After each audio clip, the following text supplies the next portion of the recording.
From Olympic glory to criminal infamy. I went straight to the dark side. In an ABC News documentary. I didn't fear prison, I didn't fear anything. Deep End, the Scott Miller story, starts Monday, June 22 on ABC TV and ABC iView. ABC Sport Digital Radio. ABC Sport. Your home of basketball.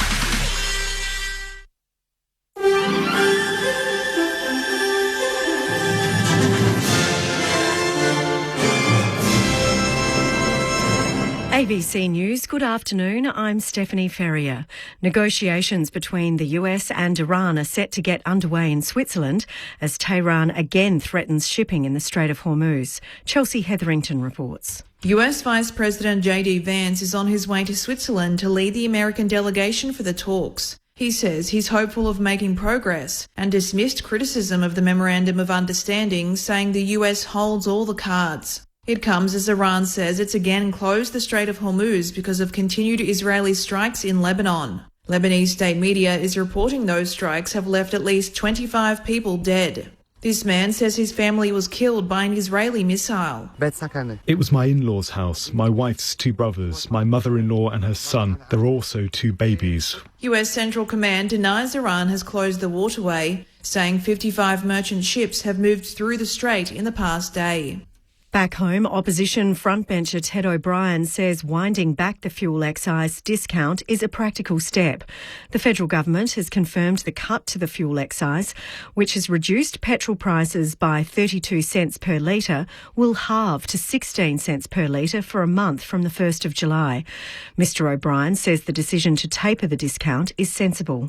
Yeah, credit to them. I think it's a practical step. It's good insurance. I'm glad it hasn't been set for too much longer.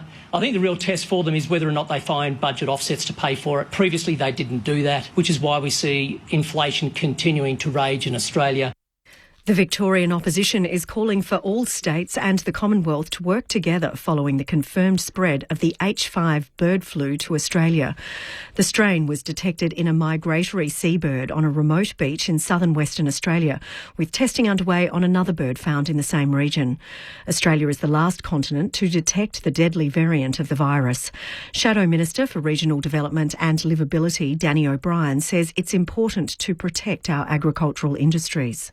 We do need all states and the Commonwealth to be working together on this issue because it is a serious one for Australian agriculture potentially. There are plans in place. Biosecurity is something that we do a lot of plans for, and it's important that state and federal governments work together and ensure that we're doing everything we can. Homicide Squad detectives are investigating a fatal shooting in Melbourne's inner northwest overnight. Yvette Gray reports. A man aged in his 30s has died after he was found with suspected gunshot wounds in North Street, Ascot Vale at 12:15 this morning. Police say he was taken to hospital in a critical condition but later died. At this stage, it's not known where or how the man obtained his injuries. No arrests have been made. A crime scene was set up in the street as detectives and forensic police searched for clues throughout the night. They were also seen examining parked cars and various retail stores nearby. Homicide Squad detectives want to speak to anyone with information about the shooting. US President Donald Trump has doubled down on claims that Italian Prime Minister Giorgia Meloni begged him for a selfie at the G7 summit in France. Mr Trump says she asked him over and over for a photo, and she is doing poorly with her level of popularity. That's likely to deepen the spat between the US and Italy, with Ms Meloni saying the claims are made up. She says the constant, unprovoked attacks are senseless and took to social media to tell Mr Trump, "My popularity is none of your concern. I suggest you focus on yours." Warnings have been issued across Europe amid a sweltering heatwave. In Germany, officials say high humidity and temperatures of around 38 degrees are likely to cause severe thunderstorms. More than a third of France is under a red alert warning, with temperatures in Paris tipped to hit 41 degrees Celsius. Claire Payon says she's not looking forward to the excessive heat. Honestly, it's unbearable. It's unbearable. I live in a small apartment. I keep the blinds closed and the curtains shut. I have to turn on the light at 10 in the morning because it gets really dark. I can work from home, so that's great. To sport now, and the men's FIFA World Cup match between Ecuador and Curacao has ended in a scoreless draw at Kansas City Stadium. Earlier, Germany came from a goal down to beat Ivory Coast 2-1 in Toronto, and the Netherlands thrashed Sweden 5-1 in Houston. To the weather across Victoria, partly cloudy with isolated showers over southern and mountain districts, more extensive over East Gippsland this morning. Isolated showers in the north this afternoon. In Melbourne, partly cloudy and the slight chance of a shower, a top of 15 degrees. Tomorrow, partly cloudy and 14. ABC News. Meet the builder of dreams. It's a great honour to be leading Tasmania's new football club. Sam Pang's brand new office comedy, Ground Up. Time to make a little history. Ground Up. Stream all the episodes now on ABC iView. The biggest stars in the women's game Harmanpreet Kaur launches this all the way for 6. are lighting up your winter nights. Down the track comes Mooney. Cover drives to the boundary. As ABC Sport brings you the ICC Women's T20 World Cup. Big 6 from Phoebe Litchfield. And it's not just a win, it's a statement by Australia. Every game live and uninterrupted on ABC Listen. Just look for the cricket button. ABC Sport. This is AFL Sunday with Matt Clinch and Cameron Lee. AFL Sunday on radio. ABC Sport Digital Radio. And take us with you on ABC Listen. Look for the AFL button. Hello and welcome to AFL Sunday for round 15 of the AFL. Collingwood's 6th win of the season by 26 points over Port Adelaide moves the Pies back inside the top 10 off the back of Nick Dacos and Jordan Ngoe, while Port Adelaide are left counting the injury toll. So here is Swaddling again, gets away with the tackle and gets a goal. Sam Swaddling involved in all the play and put through his first goal on debut. 51 metres out from goal. Nick Dacos running along his left side, takes it, dinks the kick forward to Ngoe, to mark, play on and goal. And it's all the Pies in this third term. Ngoe with his third. Howes brings it into side bottom. And there's the siren. It's not one for the archives. Even Sidebottom tries to kick a goal after the siren, and that's a behind. A goalless final term, but Collingwood hang on to win by 27 points. The Blues built belief under Josh Fraser, 5-0 under the interim coach. How long can the fairy tale continue, and are they a genuine finals threat? McGovern on the lead marks, just outside 50. Kicks to the hot spot. The lead comes from Walsh, and he marks. So Carlton were down by 5 at quarter time. They're up by 11 at the main break. To retain a lead into 3-quarter time, Sam Walsh, massive goal. The Giants had kicked 4 in a row. Sam Walsh from 40 metres gives Carlton a 6-point lead. It's a grubber inside 50. Ainsworth runs onto it. Handball back to Cottrell, who looks around and says, "You little beauty." Cottrell has 2 in his comeback game. Takers, who rushes a kick on goal. It's 5 for the Fraser Freight Train. It's gathering ahead of steam. Carlton win by 23 points. Choo-choo and da-da-da-da-da. The Crows leapfrog Melbourne up to 5th on the AFL ladder by 17 points. Not their best form, but hitting form at all the right time of the season. Kicks inside the forward 50, looking for Rochelle. Perfectly placed pass. Rochelle marks 45 out, 45-degree angle. This will be his 6th shot on goal. As the siren sounds, Josh Rochelle from 45 out for the perfect finish. He gets his 3rd. Adelaide get a big win with a big final term. They were challenged all day, but they are backing up into 5th spot. The other winners so far, the streak continued. It's lucky 13 for the Fremantle Dockers, 9-point winners over the Cats back on Thursday night. And the Hawks by 16 points over the Gold Coast Suns to solidify their spot in the top 4. Today it's Richmond and North Melbourne, our first stop from the MCG, while St Kilda take on the Dogs from Docklands, the second last weekends of the bye. So Brisbane, Essendon, Sydney and the West Coast Eagles all have the weekend off. Matt Clinch with you for ABC Sport. 0437 774 774 for your highlights of the round's footy. What's caught your attention?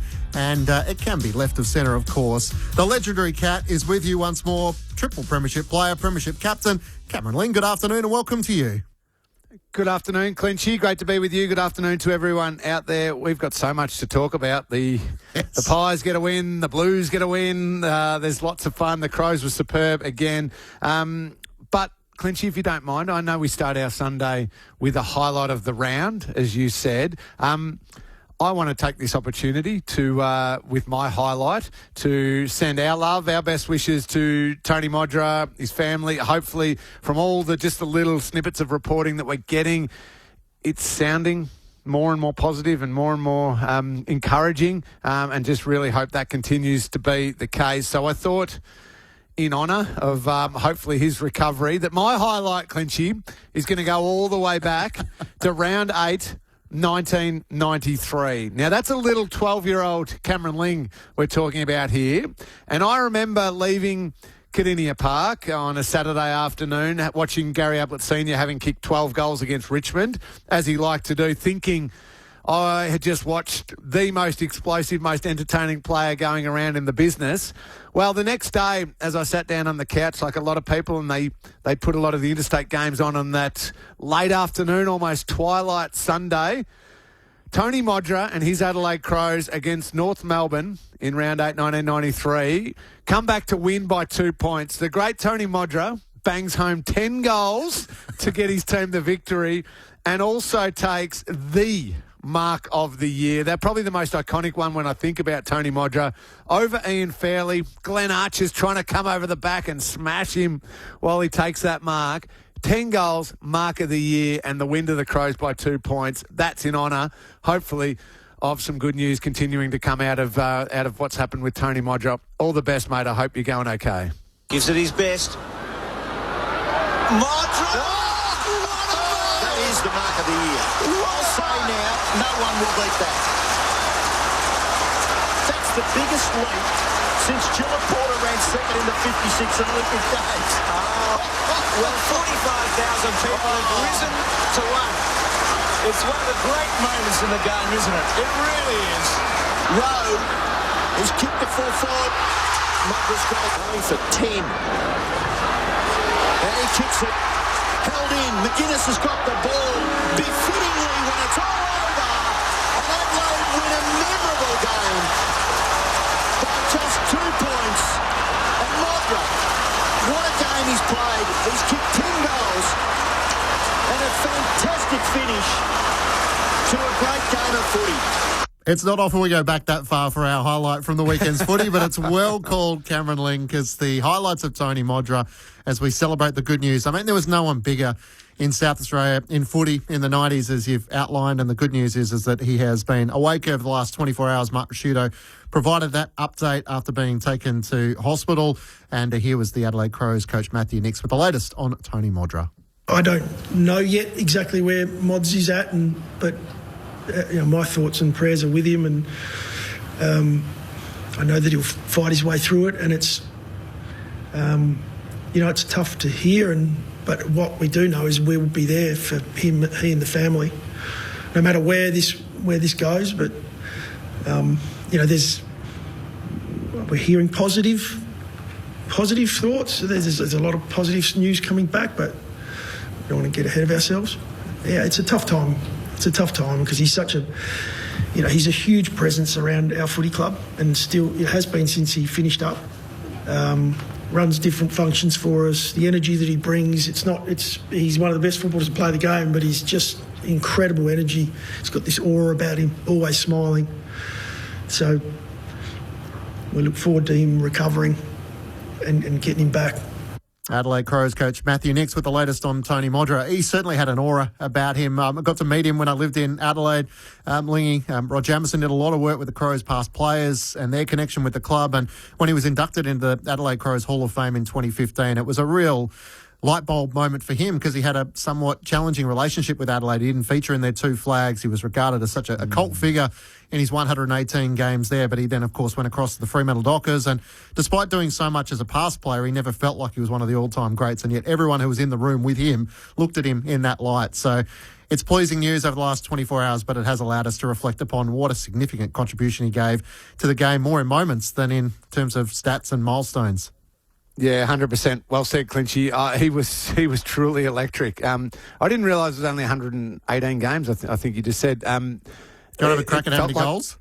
Well, it'd have to be 450 or something like that. 440. You're right on the mark. 440. Yeah. It felt like more because of his presence and because of he was just incredible.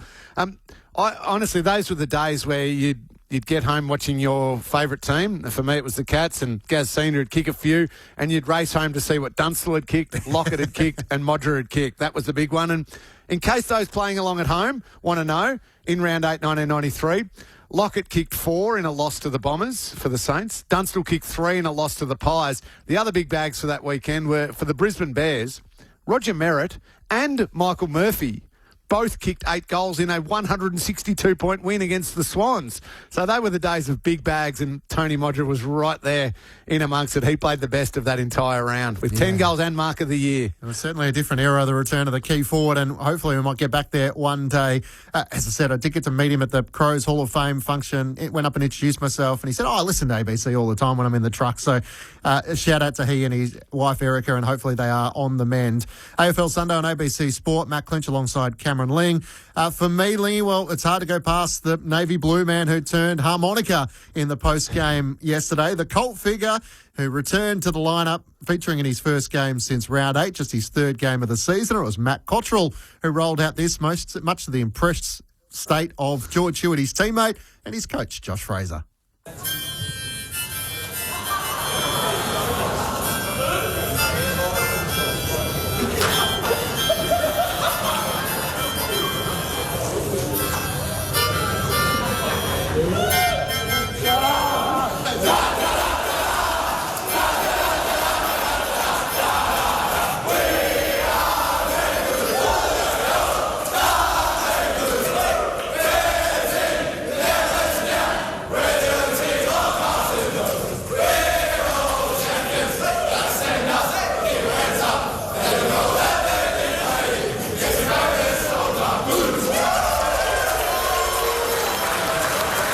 What was that all about?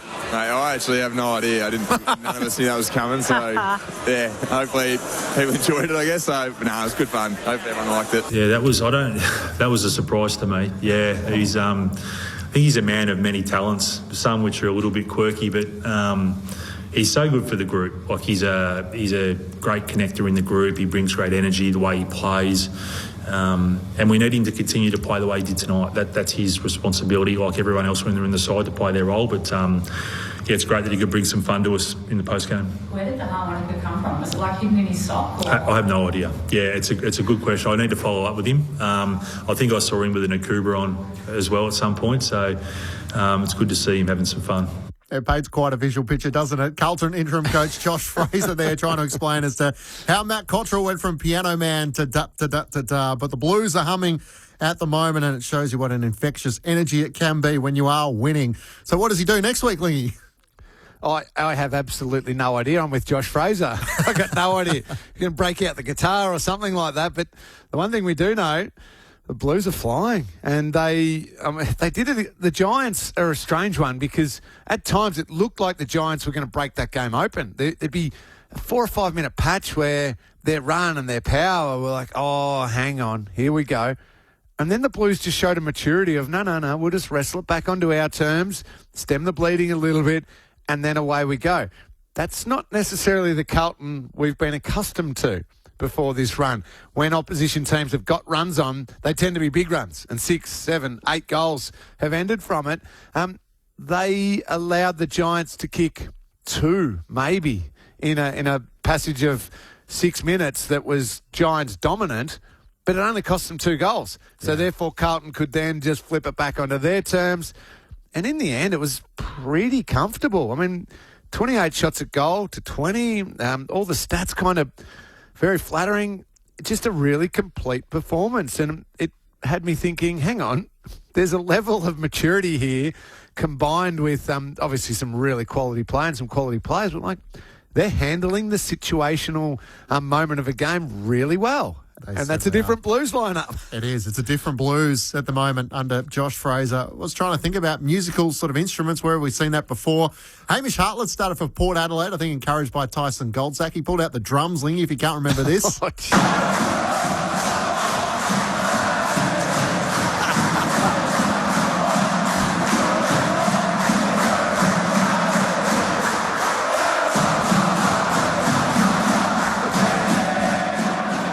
That was back in the day for Port Adelaide, and of course the famous one is Alistair Clarkson with the guitar, but it does make you wonder as to how much an environment, a locker room can change when individuals are allowed to express a bit of personality, have a bit of fun, and what a difference it makes winning for Carlton. And as you mentioned, they are the big story on this Sunday. Their fifth win in a row by 23 points over GWS last night.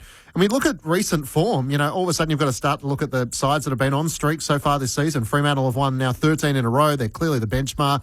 Sydney are not far behind them. They've won 7 in a row. The Hawks won 8 on the trot at one stage, and now the Blues are up to 5. So when we start to do the maths, Lingy, they probably need to win 6 of their last 9 if they're to feature in the top 10. There's a couple of winnable ones to start with the West Coast Eagles at Docklands and then the Tigers at the MCG. But in the current state of form, you think, why can't they keep the good times rolling? Is there anything in which you're starting to question about why this Carlton side now can't feature in certainly the top 10? No, I give them the benefit of the doubt with their form that they can. And if we're being brutal, sorry, West Coast fans and Richmond fans, but on form, they win the next 2. Now, they can't get ahead of themselves. That's always a tiny risk.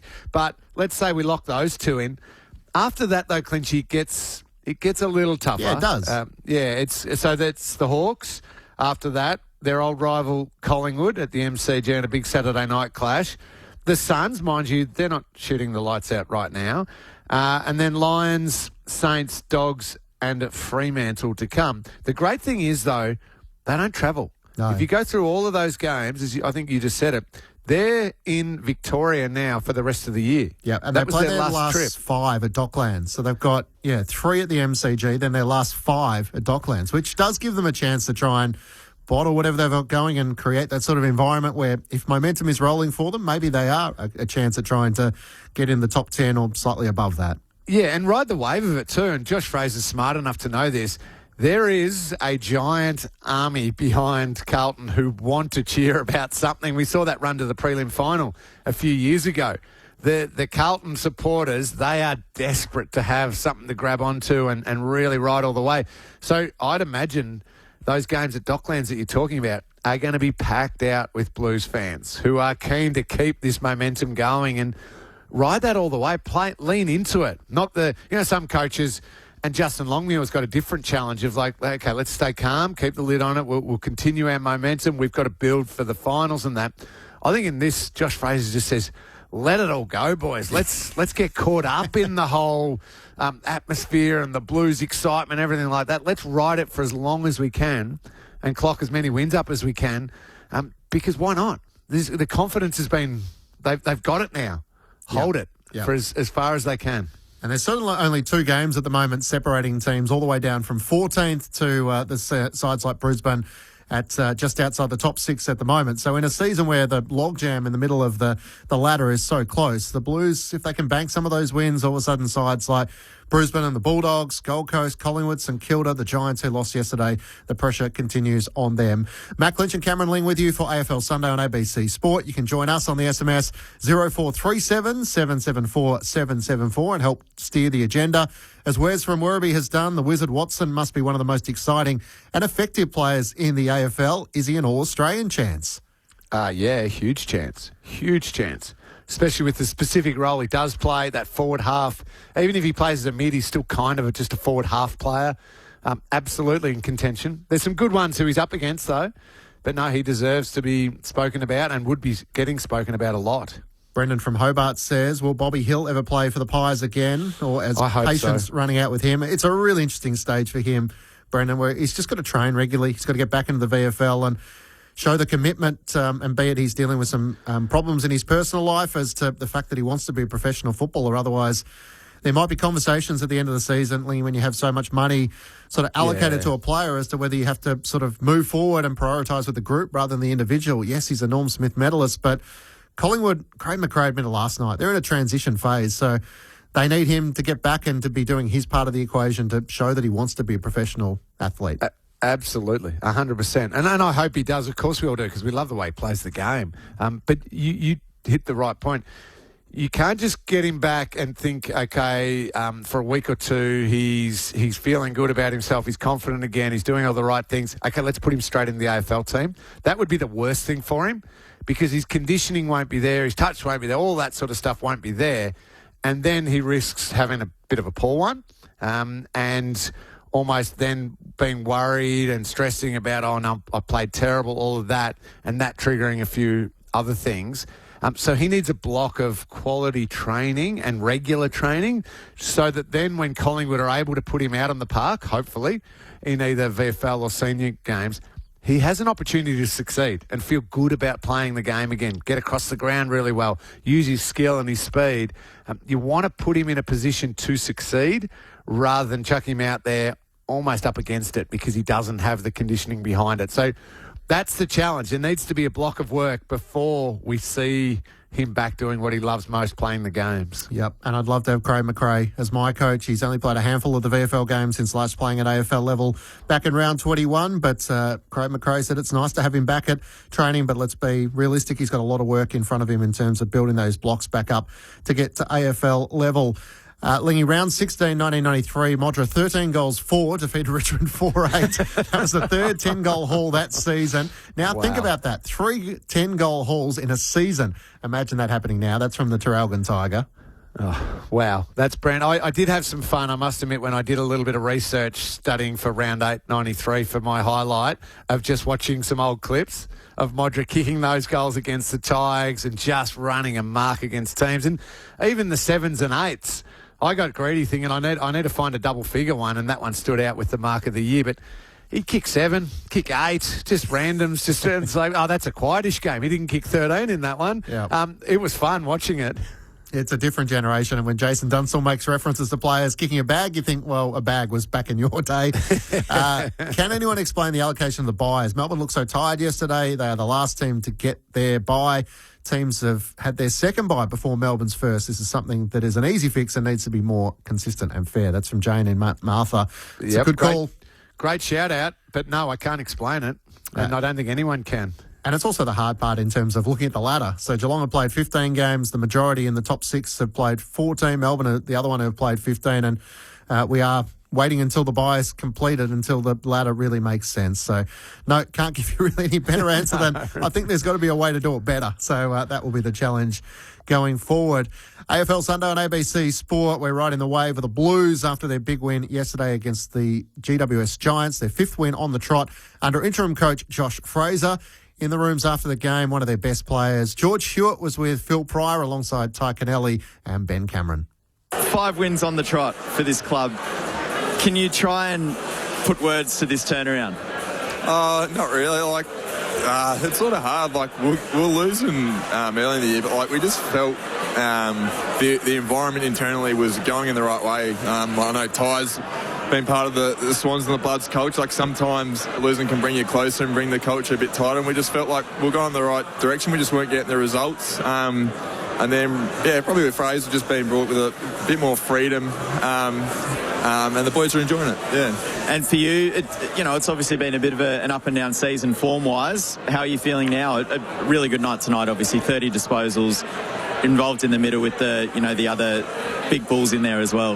Yeah, no, it was a good night. I just feel like we, as a team, probably had control for most of the night, but that's what the Giants do. If one of you's switch off in the defensive transition coming forward or going back, they hurt you pretty well. They're very good at making the ground big and going through a corridor, so that was probably the only way we let him in the game. I thought everything else, our contest and effort for most of the night was pretty strong. Can you give us an example, a literal example of how the freedom's been created in the football club? Fraser's been really clear, really simple.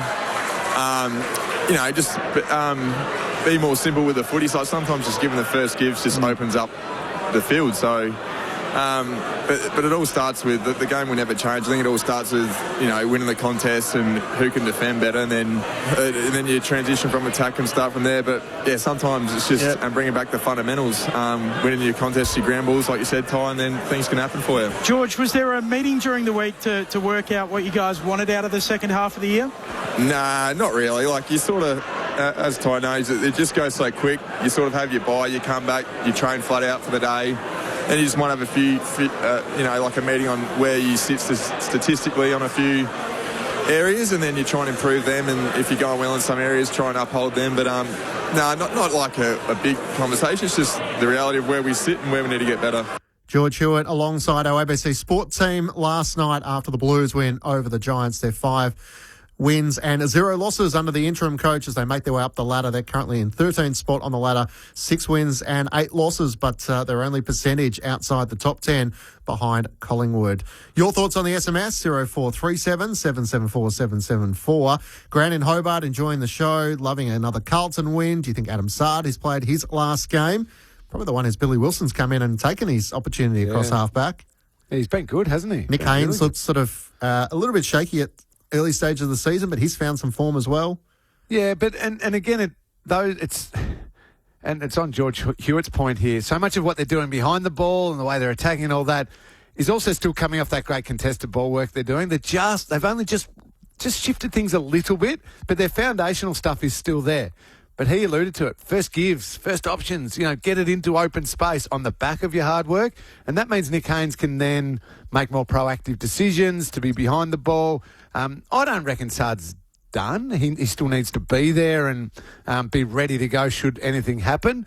But obviously others have just jumped ahead for now. Yep, he's got to be that attacking weapon off half-back. Steve from Mount Evelyn says on the Blues, let's not forget it took a ex-Collingwood champion, Josh, to get them up and going. Just saying. Yes. Love it. There you go. 0437 774 774 if you've got a thought or an observation from the weekend. And any word on Elijah Hollands from Carlton, no name there. Not as yet, but we will ask the Blues in the next week or so as to whether he will be back playing some footy in the VFL at some stage. The question, though, comes to Josh Fraser, the interim coach. Has he thought about taking the job long term? Not at all. Not at all. Apart from answering the question, which I'm happy to continue to do, but I haven't lifted my eyes at all. I don't see the need to. So I'm enjoying this opportunity. I'm enjoying the challenge of continuing to get better personally, help our club get better. But no, I haven't lifted him any further than that. He's a very patient man, Clinchy. He's been asked that question every single week, and he very politely, very respectfully answers it. But he's found a different way to answer it each week. He probably thinks... Next time England come out for the Ashes, they could do with him giving some front foot defence advice just in terms of how to not let anything in. Hasn't he handled that well? I mean, we did see it with David Teague. The Blues won 6 of their final 11 in 2019. It feels like this is no longer a sugar fix, but the broader question, Lingy, is where is this Carlton list at the moment? Yeah, and I would suspect, and knowing Graham Wright being in charge and that they wouldn't be fooling themselves that they need to keep not only improving just with the way they're playing, but improving the list and understanding what it's going to look like for the next few years. I love the role they're on. I love the way they're playing. I hope they hit finals or the wild card game just because of the energy behind it. But I don't think they're winning the premiership this year at all for all the excitement about them. So they need to constantly keep looking, okay, what pieces are really working in this run and maybe in this back half of the year and going to catapult us into next year? But what pieces do we need to add to that? Jagger Smith's form is clearly a huge positive as a young drafted player who missed a year of footy. He's been absolutely brilliant. Their best players are back playing their best football, Cripps and Walsh and these types of players. So, okay, great. We've got those pieces. What do we do to complement them? What are we doing forward of the ball? What are we doing behind the ball? How do we make sure Jacob Wiedering stays healthy? All these different things. That's what they used this year to launch into. That's their main focus off the field. But Josh Fraser's job, keep them playing great footy on the field. That's the Carlton side of things. For Adam Kingsley and the Giants, there's nothing but questions at the moment. Well, if it keeps going for too much longer, that's going to, wane a little. We need to do something about our form and our inconsistency and get back to our best pretty quickly. That's evident. We're running out of games to find that, and talk's cheap, as I've said in the past. So we need to, we need to bring that to life. So, I'm confident that our best is still good enough to compete with any team in the comp. We didn't deliver our best tonight. We haven't delivered our best, the last fortnight. And if we don't deliver our best, then we'll get what we see too regularly at the moment across this season. So we'll continue to work and review and try and improve and train to get better and bring our best more often and for longer periods of the game. But right now we're not the team we want to be. So we've got work to do. I'd imagine they'd be a frustrating side to coach, Lingy. They beat Brisbane, Melbourne, lose to St Kilda and Carlton. They're hard to get a read on, and they take on Hawthorn, Fremantle and Geelong in the next three. Can they get there? So confusing. Well, their best can. They kick 14 goals in a quarter, Clinch. Yeah. Of course they can. But no, you got to do it more consistently. 46 inside 50s for that much skill and quality. That's not enough. And midfield isn't transitioning quick enough to help defend as well. They got lots of questions, but they got lots of ability as well. Yep, Fran poses that question on the SMS. They have such good players, yet they're not playing like that. AFL Sunday on ABC Sport. Thanks for your company on this Sunday. Tammy Shipley believed someone was out to hurt her. She's put under 24-hour surveillance, and then something strange happens. Ambulance emergency. Tammy's story. Search background briefing on ABC Listen. You're listening to AFL Sunday with Matt Clinch and Cameron Lee. AFL Sunday. On your radio, ABC Sport Digital Radio. And take us with you on ABC Listen. Look for the AFL button. I think what this one did was just add more momentum and belief to where we're at. Post the bye, we've had three really tough, opponents that are all fighting for the same thing we're fighting for, and so it's even more pleasing when you're able to do it against a team that's in good form, because you take a lot of belief out of that. And we probably didn't feel like we were as far away as maybe some others did pre-bye. I think we were 6-5 when we went into the bye, and with the way the game's, with where the league's at the moment, it's so tight, it's so even, and we had in our opinion, we had a pretty tough draw. We had a number of games. I think we played Brisbane in Brisbane, Geelong in Geelong. So we go back and look at it. We had Collingwood at the MCG. So we've come into that bye with some belief there, but definitely since the bye, to find a way to get the outcome where we need it, it just continues to grow, which is really pleasing. Adelaide Crows coach Matthew Nix with you for AFL Sunday on ABC Sport. Matt Clinch alongside Cameron Ling. A warm welcome to our South Australian listeners for the first time this afternoon. Adelaide trailed for large portions of the afternoon, and then they were able to get over the top of the Demons by 17 points. They had 10 scoring shots to 1 in the final quarter. They beat the last 2 goals, including Josh Rochelle with a goal on the full-time siren. Lee, they're going to have to play a lot better if they're going to beat the best sides, and yet they are building momentum, which they haven't been able to do in the first half of the season as some of their key pieces. Mark Keane returned yesterday. Isaac Rankin as well start to have an impact. Yeah, and you're right, they're going to have to play better, but I love the way they are playing.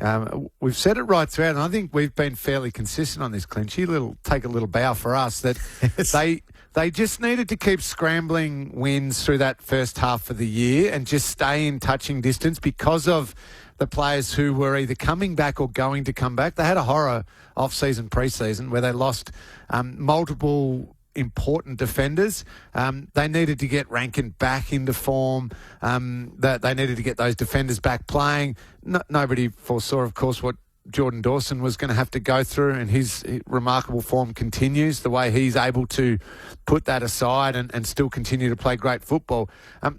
And they scrambled those wins, or enough wins, and now they're shifting in towards that really good football. And I thought they won a different way against a really good opposition who love to score and love to attack. So I loved seeing a different way of winning by the Crows. To hold Melbourne to 62 points with nearly 60 inside 50s for the D's is excellent. Yeah. Because Melbourne score. That's the way they play. It was a real contrast in styles. So the Adelaide Crows take 138 marks, Clinchy, to only 62 from Melbourne. So Melbourne wanted to play on. They wanted fast. They wanted the handballs. They wanted all of that. And Adelaide tend to control the ball a little bit more. But that was okay because Adelaide then just shifted the game into their into their control. And they win by 17 points, but the last quarter, really, that could have been a 35, 40-point win. Yeah. Given 3 goals, 7 to 1 goal in the last quarter. So I think the Crows have now shifted back into that conversation of, what was it, a month ago we were saying it was Fremantle, Sydney, Geelong, Hawthorn, and you assume the Lions are going to come good, and that was about it. I think the Adelaide Crows need to start having conversations about them as they are getting their players back and getting those players match fit about what they can do in the back half of the year. Yeah, it's Adelaide's 4th win by 17 points or less so far this season. Melbourne led at quarter time by 8, by 1 point at half time and by 2 points at three-quarter time, but Riley Thilthorpe kicked the go-ahead goal 22 minutes in the final quarter. One matchup that I did think worked for Matthew Nicks was the role of Peatling alongside Keziah Pickett. Been discussed internally, from his teammates, how much he's embraced and bought into that particular role for us. That respect that's needed when you play against a player like Cozzy, because even today, Cozzy didn't have the impact that he'd been having in previous weeks. But when he had that footy, it's quite scary.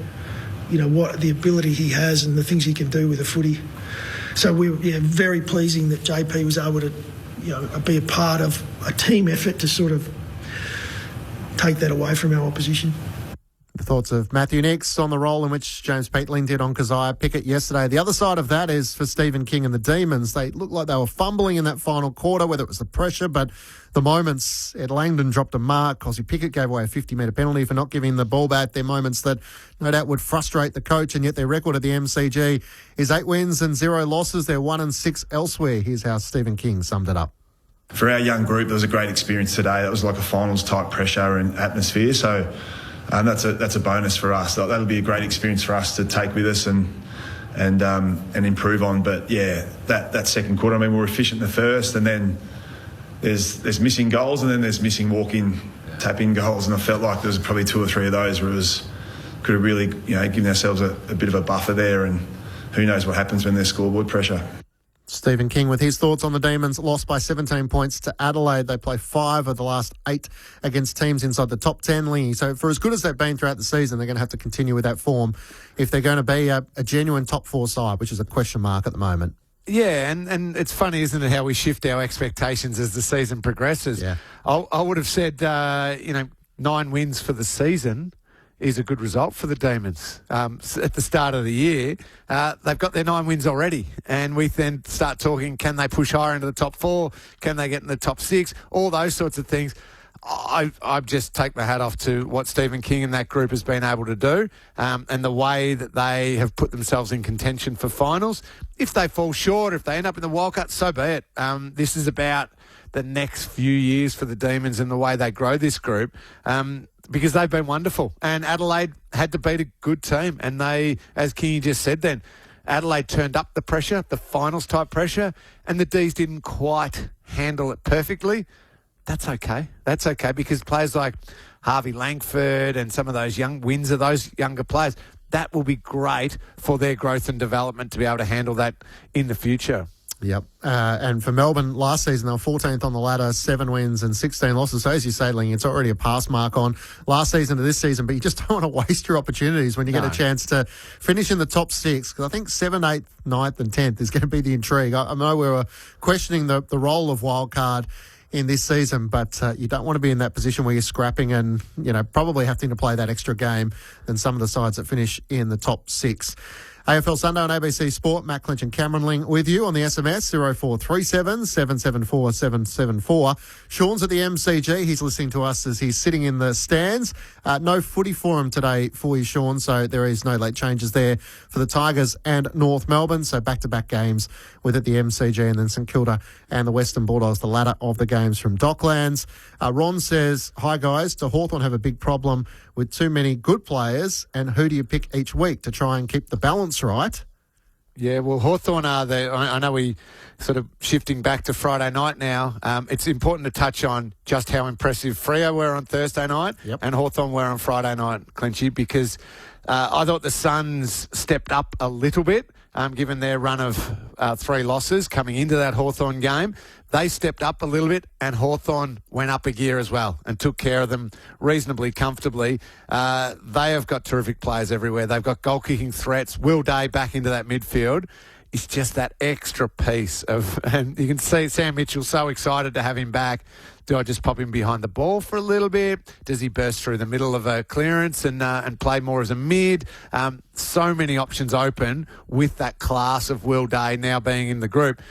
And on that text that we just got, that's the problem you want to have. Quality players ready to go, because there is going to be an injury or two before this season is over. And if you can just go, it's okay, don't panic, that player's out for 3 weeks, we get this player come in who's in form and ready for us. What a luxury. Yeah, the Hawks are third on the ladder, 9 wins, 4 losses and a draw. They move above the Cats with that draw, but Will Day flashing out of the centre square. That's what Hawthorn fans have wanted to see, and it's great to see him back to full fitness. The flip side of that, Lingy, is the Gold Coast Suns trying to work out where it's all going wrong at the moment for Damien Hardwick's side. 5-0 from centre bounce clearances was the thing that stood out for Hawthorn, and trying to get that balance right. When you think Matt Rowell has come back into this midfield, he missed so much of the first half of the season. Noah Anderson and Christian Petrarca, who again had great form at the start of the season in Rowell's absence. But what is the Suns lacking in terms of that defensive intent that they had at the start? Well, you know what, Clinchy? It's a great point you make about the centre bounce clearances and the goals from centre bounces. That one has got me scratching my head. I'd love to have answers for you and for our listeners. I can't put my finger on it. So even watching Geelong and Gold Coast the week before, the starting centre bounce at one stage for the Gold Coast Suns was Rowell, Anderson, Petrarca. And Geelong won the centre clearances, or they were up 10-3 at one stage. Geelong's way. How does Rowell, Anderson, Petrarca get destroyed so badly at centre bounces? Well, then fast forward a following week against the Hawks, they got destroyed out of the centre bounce. So I don't know what it is. Is it a case of too many superstars? And I know that sounds weird to say because you want good players, but is there too many, let's say those 3 and maybe throw in a couple of others who all think, I'm the one who's got to get the ball. Yep. I've got to be the go-to out of this. I have to be the one bursting through the front of the stoppage looking amazing, as opposed to, hey, if I do this role, on this occasion it'll be my teammate's turn to get the ball, and then I know I'll get my little lick of the ice cream, as we say, another time when we try something different in there to mix things up, and we will all get our share of the footy. I just wonder if they've all shifted a bit to me. Yeah. As they're trying to fight their way out of this losing streak. They think they have to do it for the team, as opposed to we have to do it for the team. No, it's a good shout. And you often hear some of the top sides, and it becomes a bit boring when they say about playing your role, Geelong, Fremantle, even Sydney, and yet it feels like that's an element for the Suns they're wrestling at the moment, is that everyone wants to be a bit of the hero against that centre bounce clearance and burst away like Will Day was able to do, and yet they need someone from time to time to play that defensive role, so whether that's Toot Miller. But you now look at their losses, Lingy, Melbourne, Sydney, Hawthorn, North Melbourne, Brisbane and Geelong, and their wins, Geelong opening round, West Coast, Essendon, GWS, St Kilda and Port Adelaide. So I'm thinking, did we go the early crow on the Suns? Unless they start to turn around in the next couple of weeks, I'm starting to question, will they be there come the wild cards? Well, again, and we've spoken about this for multiple years now, Clinchy. You and I have been doing this show for a little while. It often takes a little while to unfold, but there's always a team who struggles with the weight of expectation, and it feels like it's clearly the Suns at the moment. They make the finals and they make it an extra week, so they make it to the semis last year, and we think, okay, here go the Suns. Righto, this is the premiership window's open now. They start the year well. That expectation is a heavy, heavy burden to carry when you aren't used to it and you're not a really mature team and you don't fully understand what you're doing in the way that you've had that initial success. Last year was probably based more on talent and just winning games by talent, whereas now they have to understand how they need to win it together rather than just purely relying on talent. And the weight of the expectation is weighing them down.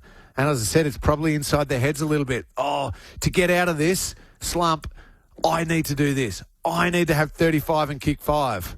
No, you don't. That'll come from you doing what the team needs you to do. And all together, all the pieces will then mean we start getting control of the game, playing great football. And you know what? As a result, you'll get the footy and you'll end up on the end of a couple and you'll kick a couple of goals. But you got to do the other stuff first. And that's how you get out of it. And they don't really know what they're fully doing as a group yet. Cameron Ling with you on ABC Sport. Dan points out on the SMS 0437 774 774. It worked for Voss, Black, Lappin and Ackermanis, but that was a Brisbane side that won more of the ball and they were willing to do the grunt work when they didn't have possession. Can I jump in there? Sorry, Clinchy. Apologies. Yes, you're right. They did have those players that you reel off, but they also had Sean Hart coming in and playing a run-with role and doing the work for the team who could cover a little bit. They also had Ashcroft, they had Luke Power, they had McRae, they had the Scott boys at halfback. So they had all these other pieces playing these crucial roles across the whole ground. And that group understood what their strengths were. Black and Voss were in tight and hard, and Lappin and Ackermanis were on the outside lighting things up. So they utilised talent. And same as that, my great teams I played with, we utilised Ablett and Enright and all these, Selwood, all these incredible players, Chapman and Johnson. But it wasn't talent first. It was the hard work for the team first. Yeah. And then the talent shone even brighter than it ever could because we were all doing it on the one page. Yep. On to the events at the MCG. Collingwood recorded their sixth win, of the season. Port Adelaide led by a point at half-time. The Magpies booted 5 goals in the third quarter. There wasn't a goal scored in the final quarter, and yet it was Nick Dacos with the 41 disposals, 9 clearances, 10 score involvements, and a goal alongside Tim Membry with 3 goals, and Jordan De Goey with 2, which had the Collingwood coach, Craig McRae, trying to work out where his Pies sit. No, I think we come here tonight, wanting to get our season moving a bit. It's critical times. Time's running out. It's not, we've got plenty of time left, but you know what I mean. And you can't just keep turning up and playing well and not winning games. You got to win. And if I'm probably honest, I think we've played a lot better this year and haven't won games. But again, you just got to get things moving. We've set ourselves for a bit of a patch here, and middle of winter's a different game. Scoring's dropped off. We're defending the ground well. Kept them to 6 goals, I think, from memory, and a lot of wide shots. So those things we can control. But like I said, time runs out. There's plenty of time left, but you got to get the wins. You do. You're judged on wins, and winning's important. But you've got to do the processes right to get the wins. So Craig McRae's side got the win last night. Great to see Sam Swadling come in and take his opportunity and kick a goal in that third quarter. But it felt like a lot of the weekly we're focused on who might be joining Collingwood, like a Lachie Neale, rather than can they potentially feature in the top 10 this season, which, as their coach admitted, they are a side transitioning a bit at the moment. Yeah, they are. And it's funny, as I started thinking about this game after what the comments I just made about the Suns and how you win and understanding you need to do all the work, is possibly going to fly in the face of it. Collingwood won because their best players played really well and their talent. And they beat a team that they should beat, I think. I think Port were really brave and, still generated shots at goal, didn't capitalise at all. But when De Goey's kicking 3 and having 26 touches and Nick Dacos is having 41 and kicking a goal, Josh is having 30 and all that, they probably got away with just having the best players on the ground. And Port, unfortunately, lost a few through injury. I think Craig McRae said it beautifully. They've played better this year and lost, whereas they played pretty well yesterday or last night and won because of a few players, I reckon, who really stood up for them. So, no, they've still got a lot of things to fix, but you got to chalk up a win or two. There's sometimes you can play average and still win and you go, right, that's in the bank. Let's get back to improving and actually playing better now. Yeah, Jordan De Goey's last 3 weeks. So kicked 3 goals last night against Port Adelaide, 26 disposals, 21 disposals, 2 goals, 2 against the Demons. And against the Bulldogs, he had 30 disposals, 1 goal, 3.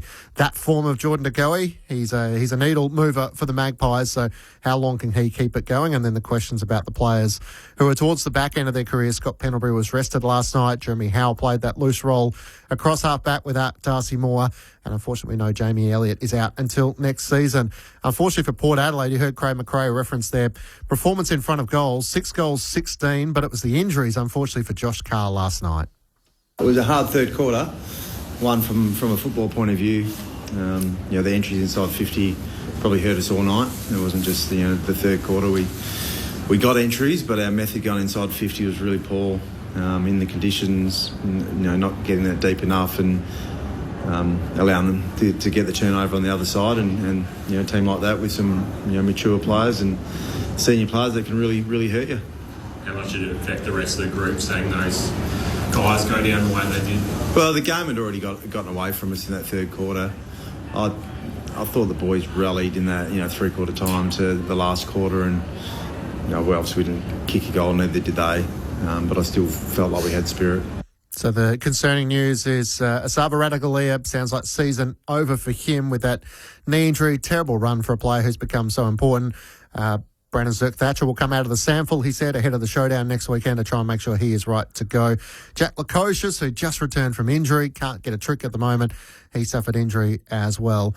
And McKinley for Port Adelaide was the other player, the third. So they finished with 2 fit players on the bench. A tough first season for Josh Carr in terms of close finishes and now availability of personnel. I think they've done really well under Josh Carr because they've had, and he's probably thinking, oh, wow, this is what senior coaching is. I just want my best players out there. And when we've had them out there, we've been pretty good. But he's just losing too many players at the moment. And that's worrying for the last part of the year. You lose Rosie pretty much at the start of the season. That made it tough. They continue to scrap it out and fight out games. And clearly, Josh, that's the way he played his footy as well. So I'm not surprised. But when you keep losing key personnel, it makes it so tough. And I was shattered for Big Sav. He's a terrific person. Worked really hard to get back in there and play some decent footy. And, yeah, that looks like the full 12-monther, which is awful for him. On the SMS 0437 774 774, Brett from WA says De Goey is X factor and the catalyst when he's firing. The Pies are firing. Compliments Nick Dacos perfectly. Fran says, why wasn't Collingwood able to boost their percentage in that last quarter? Their forward line has been an issue, Fran. And Paul from Torquay says, hey Lee, my younger nephew Louis made the Vic 12s and under team, and I noticed a Ling in the team. I assume he is your lad, son of a gun. Look forward to rubbing shoulders when you enjoy a sausage roll in Canberra. My shout. Oh, sounds good. Thank you very much. I'm looking forward to it. Yes, my middle boy Henry is very, very excited. He's very chuffed. I can't wipe the smile off his face at the moment. As long as he continues to do his schoolwork and clean up the house for us, I'll let him go to Canberra, Clinchy. Yeah. So this is under 12s. Yes. No, great buzz for him and for all the boys. Yeah. That's wonderful. I'm looking forward to that sausage roll, though. That'll be nice. Absolutely. Every Sunday, we like to close our program with Cameron Ling and his last word. Geelong Premiership player Doug Wade to present the Premiership Cup to Cameron Ling and the Geelong Football Club. Blackie, toughest opponent. Cameron Ling. Ben Cousins, toughest opponent. Cameron Ling. Dane Swan, toughest opponent. Probably Cameron Ling. The hardest defender you've ever played on Bucks. Cameron Ling. Just the ego boost I love every single Sunday, Clinchy. Very, very nice. Just play it to the under 12s. Yes, actually, then they might start listening to me a little bit more. But this last word is looking towards the last game of this round. The Saints taking on the Dogs at Docklands.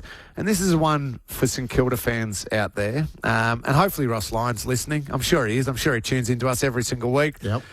Don't ever go back to that stuff of a couple of weeks ago, of a few weeks ago, that super defensive stuff. Just play. Let this group loose. I watched them last Sunday against the Giants, and it was some of the passages of play were just brilliant football. I know, I get it, when personnel's there. We've spoken a lot about that already. When Naz is back and Liam Ryan's back, I know you need the personnel to do it, but I think this group thrives on some fast ball movement, some aggressive ball movement. I saw a couple of kicks go into the corridor from the Saints when they were outnumbered in the corridor and they still were prepared to take it. And I had to look up at the coach's box and think, is Ross still coaching? And is he going to hate that or love it? He was loving it.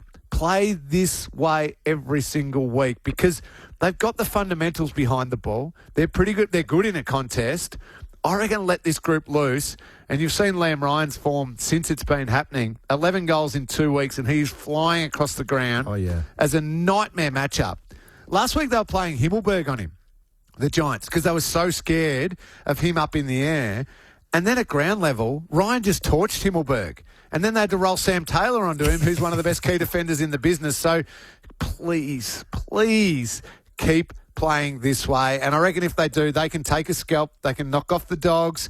And there's a lot's been made about their run home. They don't have to leave Melbourne, Victoria. They just get to play Victorian football for the rest of the year. Let them loose. I love the attacking play of the Saints. So Jack Higgins returns for Alex Tarou. Tom Liberatore is back alongside Lockie McNeil with Adam Treloar and Cody Waitman both out. Who wins in that game, Lingy? Well, only if they are allowed to play an attack. I'll say the Saints can get another victory. But that must be played that way, Clenchy. Don't want to see the other stuff. Yeah, real 8-point game this afternoon for two sides. So it feels like the Saints are trying to rise. The Bulldogs, are they on the slide after their big loss to Adelaide last week? Our next stop is the MCG. The Tigers taking on North Melbourne. Big afternoon for the Kangas. Winnable game. Griffin Logue and Paul Curtis make way for Finn O'Sullivan and Aidan Coren. Good to see Toby Nankervis and Taj Houghton back for the Tigers. Richmond any chance, Lingy? They're always a chance, especially when Toby comes in. He always gives them a lot through the middle of the ground with the ruck. No, I think North Melbourne should win. Not surprised Griffin Logue went out, given some of the footage of his defensive work in that goal, that Waterman shot at goal. That was nasty to watch. I think North Melbourne should win that one, should win it comfortably. They should indeed. So Lauren Borden and Joel Peterson, Nathan Burke and Mark Murphy, our call team with Lex Pesce on the boundary. Lingy, thanks for your company. We'll chat again next Sunday. Thanks, Clinchy. All the best. Enjoy the day. And to you as well. Don't forget you can catch up as a podcast under the best of ABC Sport. Just look for AFL Sunday. To the MCG we go next, and we'll chat to you from Docklands after 3 o'clock this afternoon. Meet the builder of dreams. It's a great honour to be leading Tasmania's new football club. Sam Pang's brand new office comedy, Ground Up. Time to make a little history. Ground Up. Stream all the episodes now on ABC iView. ABC Sport. We begin this broadcast by acknowledging the traditional custodians of the land on which this match will be played today and pay our respects to their elders past, present and emerging. We extend that respect to Aboriginal and Torres Strait Islander peoples listening.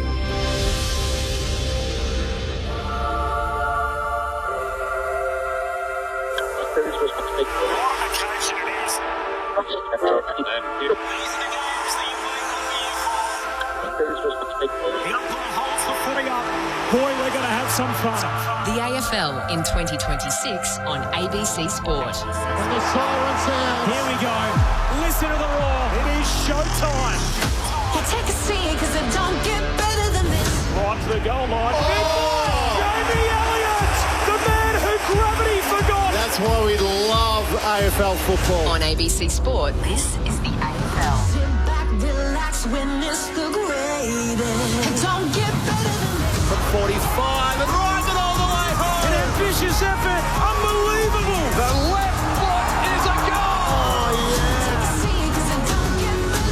Rosen kicks off goal. The prancing pony. What a goal. He's off and running from 45 to get the party started. It's bouncing. It's through. Bailey Smith, he'll want the cameras on him right now. That camera action, baby. Loads up from 55. That's a monster bomb. 40 metres out. Snaps towards goal. What a beautiful finish. Bacon goal square. Goes for glory. He eyes the goals and sends it home. 100% pure footy. Every minute of every match, all season long. Gathers, snaps, goal. It's just football at its best. Kick on goal. Dribbles it through. What about that? Took them all on and said, I'll have some of this. Bailey pinches his pocket and bang, bang, bang. That's the price you pay against the Premier. Watson snaps. Oh, Watson puts it through. And the Wizard arrives precisely on time. He's built for the big stage. On his left boot, his kick is good. Inside 50, off the step, turns and goes bang. And snap. And goal. There's some bravery through the middle of the ground. How good is that? What a goal. He wastes no time. He whacks it through for another. It doesn't have to be your night, but it can be your moment. Hands it to Charlie Cameron. He can walk it in. Show him your tail lights, Charlie. Welcome to ABC Sports coverage of the 2026 AFL Premiership season. Runs the 50 out. What a way to finish. On on radio, ABC Sport Digital Radio, and ABC Listen. You take a seat, cause it don't get better than this. The first of two matches in the AFL today taking place at the MCG, where Richmond welcomes the Kangaroos. It's also the first of a stretch of 5 consecutive games for the Tigers here at the G, meaning there'll be consistency of venue in contrast to the consistency of personnel that have been able to get on the park for Adam Uze across this season. Only 3 Tigers have played every game, but they do welcome back captain Toby Nankervis for his first match since round 2.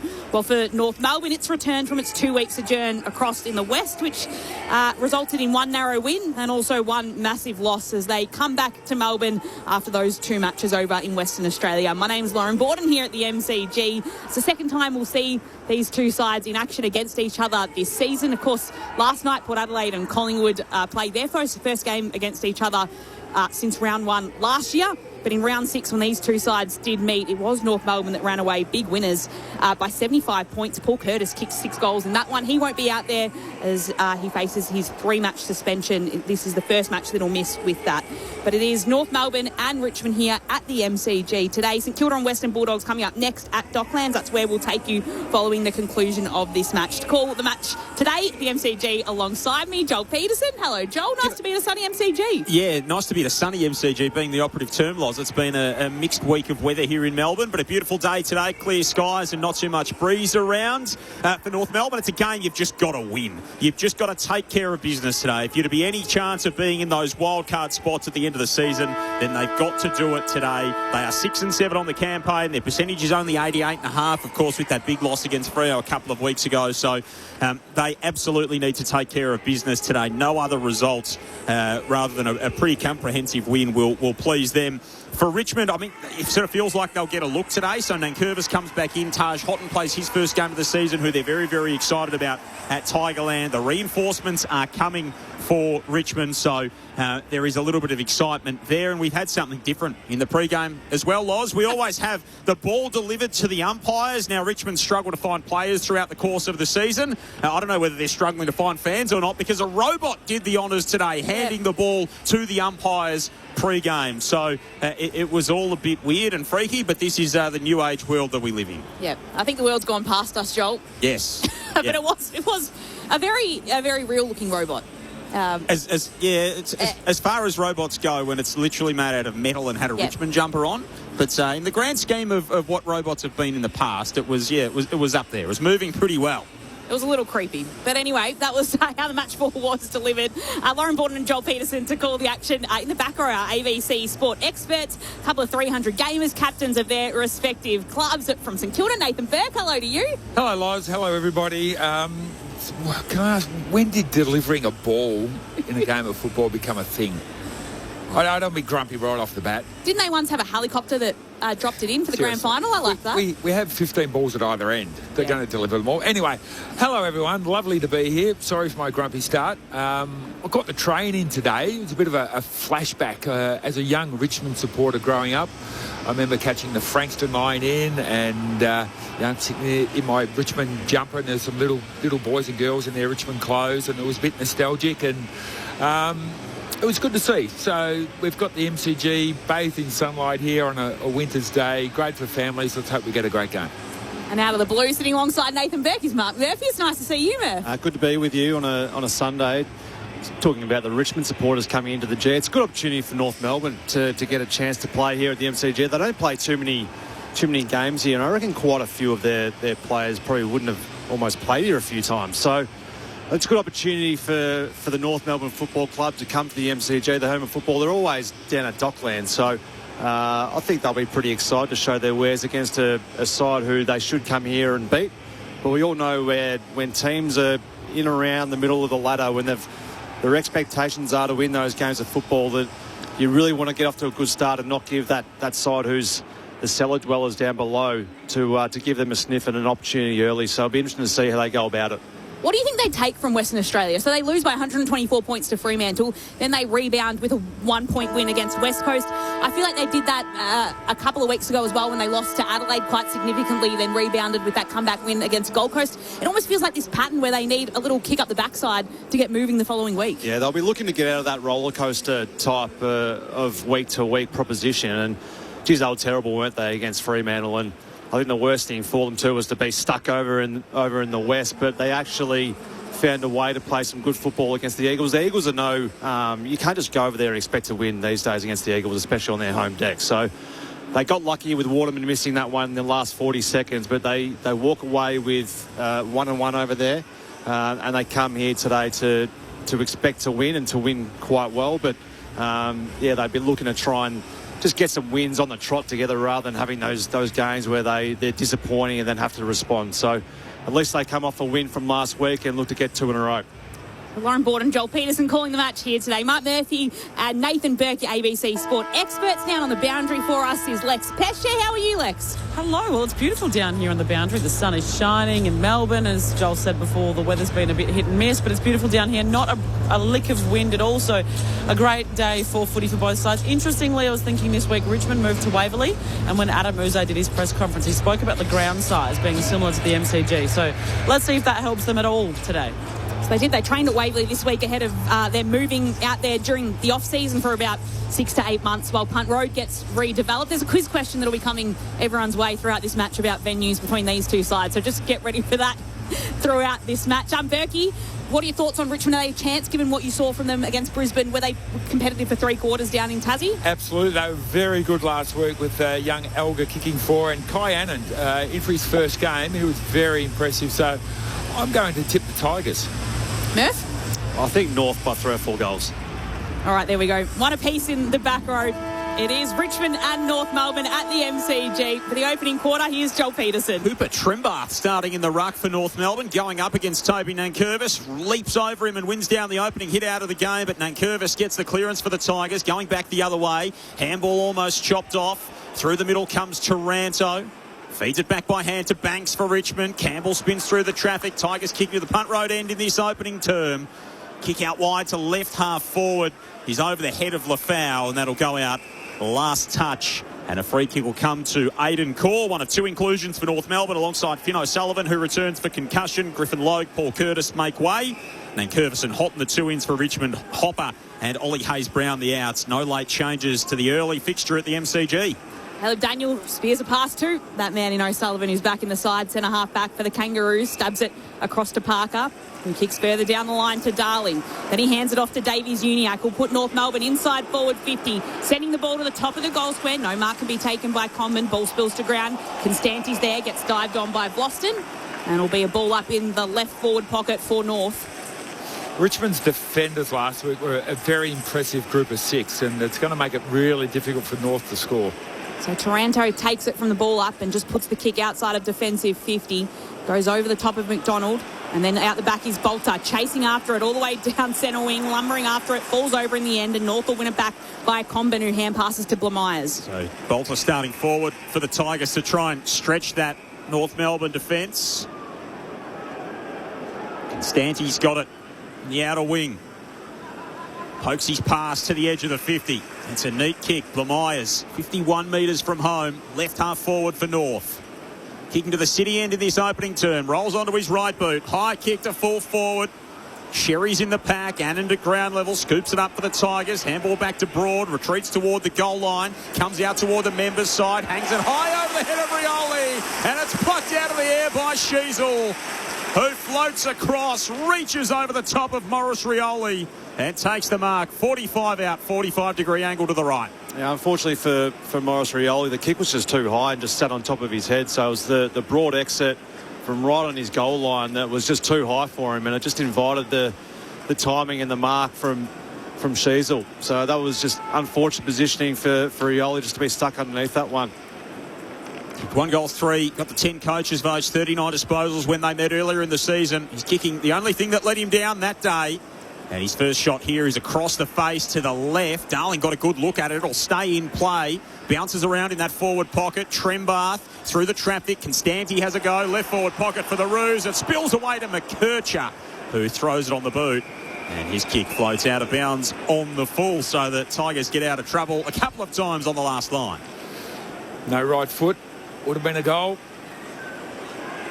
Brown to Taranto, who goes back to Brown in the defensive goal square for the Tigers. He chips it out wide and can find Green.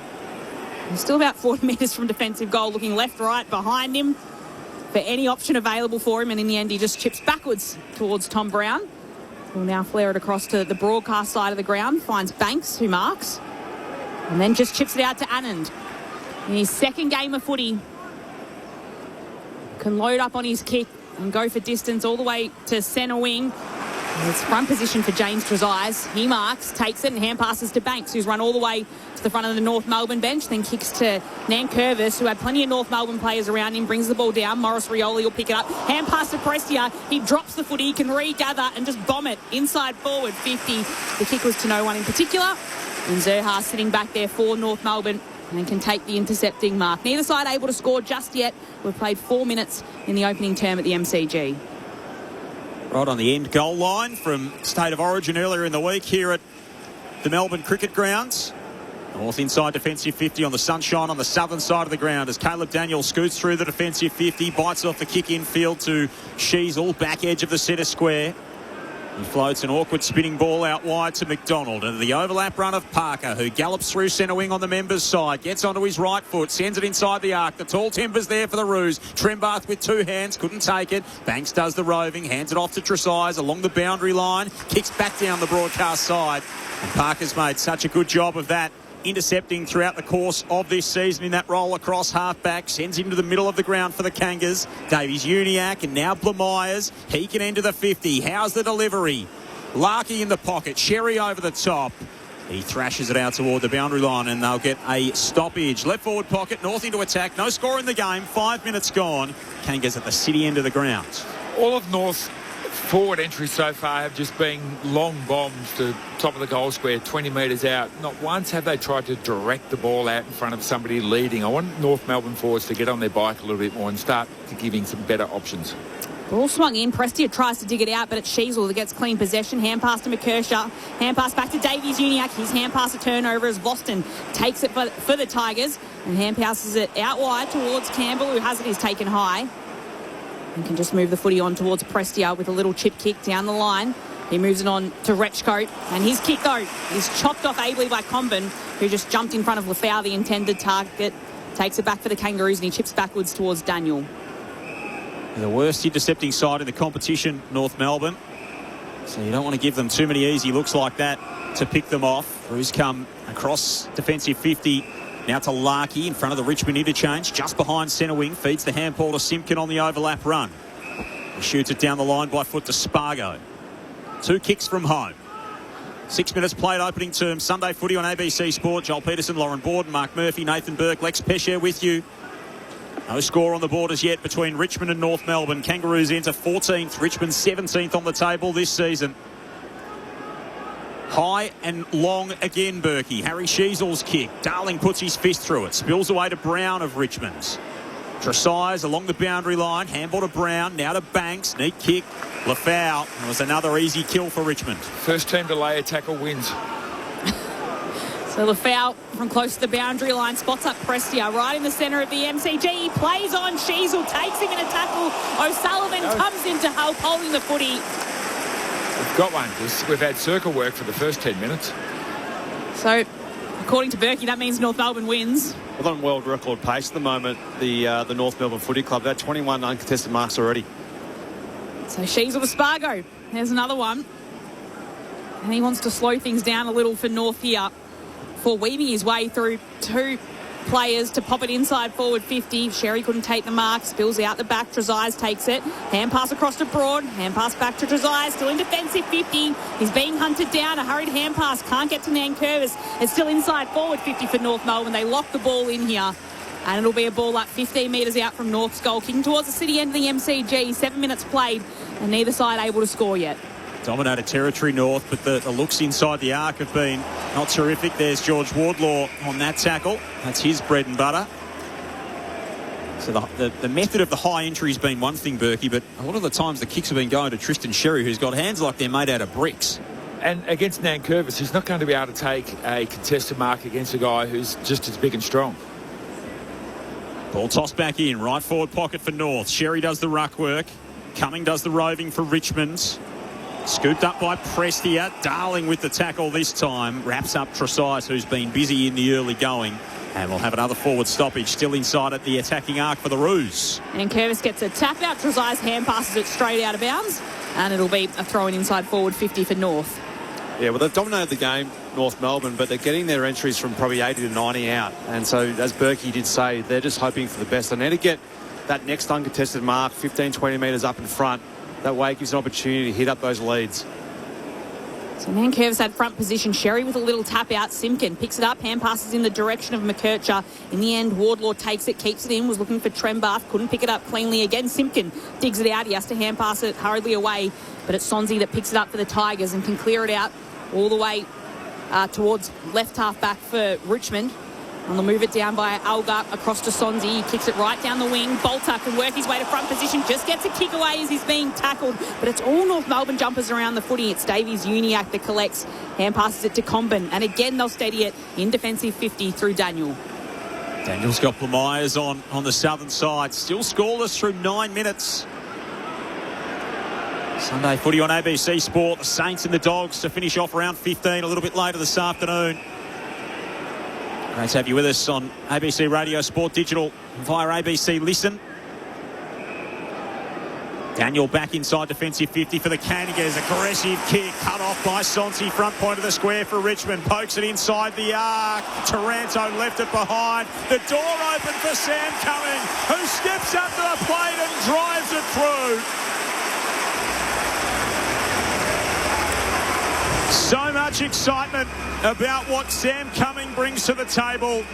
And he shows a little bit of his class with an assured finish for the first of the game. One straight 6. The Kangas yet to score. 10 minutes played, opening term. Sunday footy on ABC Sport. Well, Berkey, it was probably the first time that North Melbourne had gone for that kick inside, but it was the first time where Richmond actually tried to defend the switch kick. So they've been able to change angles for most of this first quarter, the North Melbourne Footy Club, and be able to find those uncontested marks. But I know it was a Caleb Daniel probably missed kick, but it was actually the first time that Richmond actually tried to press up and try and take one away from North. So they get a goal off turnover there, the Richmond Football Club. They almost made a meal of it with Taranto dropping that mark, but just get some reward for effort, from some defensive effort. So it's the Tigers that strike first against the run of play as Sheasel takes it out of the middle. Hand passes to Davies Uniac, who just trips a little on his own feet. He's wrapped up and it'll be another ball up in the centre of the MCG. 0437 774 774. If you'd like to get in touch with us today. It's Taranto that grabs the footy and then he's tackled by 3 Roos. Jan from Euroa, Lachlan from Footscray. Questions about Paul Curtis and his tackle. Was it worth 3 weeks, Berkey, Murph? No. Yeah. I think that's the general consensus, but even from the boundary line from Lex Fesher. But he's 3-week suspension, a second 3-week suspension for him after being done for a tackle last year as well, which keeps Paul Curtis out of the side for North Melbourne. It's Richmond with the footy here. Presti holding on to it in the centre of the MCG. He indicates he's going to go long. And he'll just pop the kick inside forward 50 to a pack forming. Core came through, ball comes to ground. Players are looking for the footy, almost lost track of it. They're all around it. They're happy to take a ball up as they pile on. 30 metres out from goal for Richmond, kicking towards the punt road end in this first term. Tigers leading by 6 points, 11 minutes played. Got the only 6 points in the game have the Tigers. Big Taylor Goad, his second game in the ruck inside defensive 50 for North Melbourne. Slaps it down to Davies Uniac, who's grabbed immediately. We'll do it all again, just in the shade inside forward 50 at the punt road end of the ground. This time Sheasel trying to break through. Equal game high 6, or equal team high 6 disposals in the early going for Harry Sheasel. James Tresize has had it more than anyone with 7 for the Tigers. Aidan Core with an exiting kick after accepting the hand pass from Daniel out toward Darling. It's belted away from him by Noah Bolter, who lashes that one out of play. And it'll be tossed in at left half forward for Richmond. 12.5 played opening term. Tigers 1 straight. Roos yet to score. Sunday footy on ABC Sports. Kevin from Shenton Park asks, could a robot bring back the centre bounce? So there's a thought. That could be something we see in the future, Berkey. Shoot it straight up out of the ground. That's an effective way to deliver the ball. Yep. That's, we joke about it now, but who knows what will happen in 20 years' time.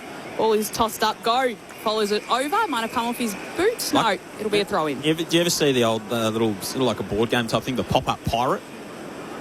You ever see that where you stick the swords into the side of the barrel and the little pirate pops up with the spring action, Berkey?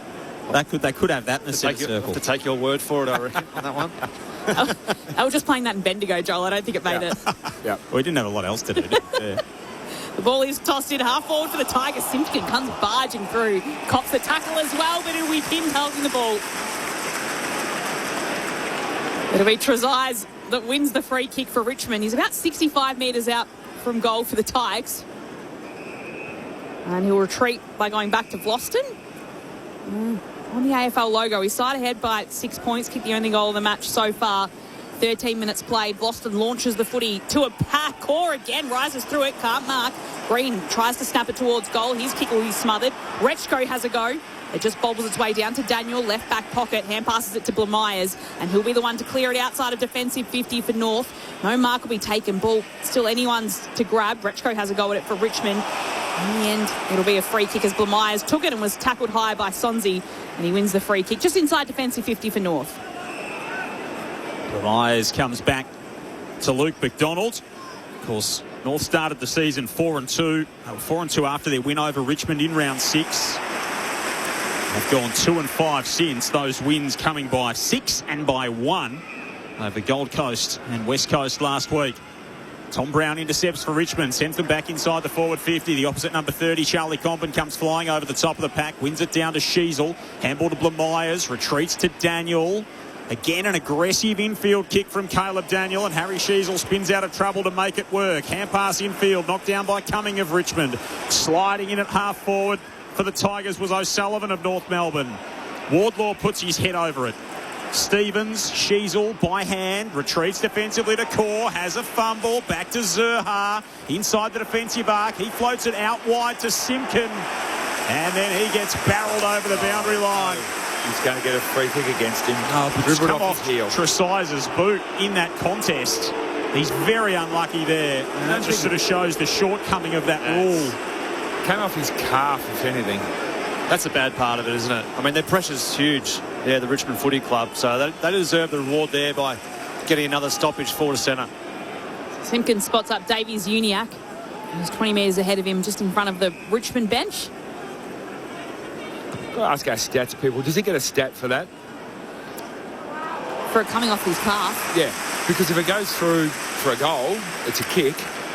And they've said it's a last disposal, so that's called a disposal. So just an ineffective disposal. Technically it should be, shouldn't it? Technically it should be a stat for that, because it's a last disposal. Let's see if we can find that out for you, Berkey. I don't think it's gone in as a kick, Berkey. It's gone as an out on the full for Tresize, but not credited to him as a kick. Well, how do you get it out on the full if you don't kick it? I agree. Right, so force it though. Meanwhile, has it for Richmond at centre wing. Moved it across to Grill. Hand pass to Taranto. Hand pass to Miller. In the centre of the MCG. Hand pass to Short, who hand passes it across to Cumming, the only goal kicker of the game so far. Inside 50. He'll send the footy for Richmond. Sonzi running onto it. Gets there first. Tries to snap it across his body and Banana. It doesn't get full purchase on the kick. And in the end, McDonald's happy to run it over for a rush behind. And it's the first blemish of the day so far, and all scores have been going away of the Tigers. 1-1-7 Richmond leading North Melbourne, yet to score. 16 minutes played in the opening term, round 15 at the MCG. Sunday afternoon footy on ABC Sport. Hasn't been a start to fill you with optimism if you've come here in blue and white this afternoon. The Tigers win it back off the kick in. Cumming, a handball away. Rechko strides through the 50, kicks to the pocket, and Comben read it best. Stood in front of Fawcett and chops it off. Their leading interceptor this season, Charlie Comben, just under 7 a game. The Roos will try and work it out of defence. Stevens got it from Parker. Now back to McKercher, who so often creates that run. Tigers by 7. Kangaroos yet to score through 17 and a half minutes. Sunday footy on ABC Sport. Joel Peterson, Lauren Borden, Mark Murphy, Nathan Burke and Lex Pesher with you. That time it's Harvey who bites off an aggressive kick to O'Sullivan. McKercher with the run. Dersma's all alone inside forward 50. Marks 45 metres out. And that was the first time that North's broken through in a decisive way. That's right. They've been hemmed in for probably the last 5 or 6 minutes, North Melbourne. So in the last 5 or 6 inside 50s have all been in the Tigers' way. So they've finally got an opportunity to lower their rise, get some handball received, get some overlap. And then they were just streaming out the back. You could have had 2 or 3 options there, the Kangaroos. It's the skill set that Colby McKercher brings to the table. Here's Zane Dersma for the finishing touch. He's dragged the kick away to the left. Goalless in his past 2, just the 2 disposals last week for Zane Dersma. He starts with a behind there. Tigers by a kick, 18 gone opening term. It's captain Nick Larkey was streaming into the goal square, yelling for the footy too when Dersma marked and backed himself to go back. Just the behind for him as Banks is the one to bring it in. Oh, wow. But Richmond kicks it to Cumming. His hand pass is terrible back to Banks. They somehow recover it. And in the end, Cumming goes with a safer option of a chip across to Short, whose kick comes to left half back. And it'll be marked by Grill, who then goes defensively again. Back to Broad. So just working it around their defensive arc here up as Broad gives up even further territory by finding Miller in the right back pocket now for the Tigers. We've had 55, 56 uncontested marks so far, 35 to 21. So the kick comes out towards Campbell, who marks, got a little late knock, so there'll be a 50-metre penalty, a little sore getting up. But he'll jog his way and he'll improve his angle as well as he's jogging on an angle, really, to take his 50. Bringing himself all the way into the centre square of the MCG. And in the end, Campbell goes out wide to Banks. So Banks now with the footy for Richmond. Ahead by 6 points, the Tigers. It's a flat kick inside forward 50.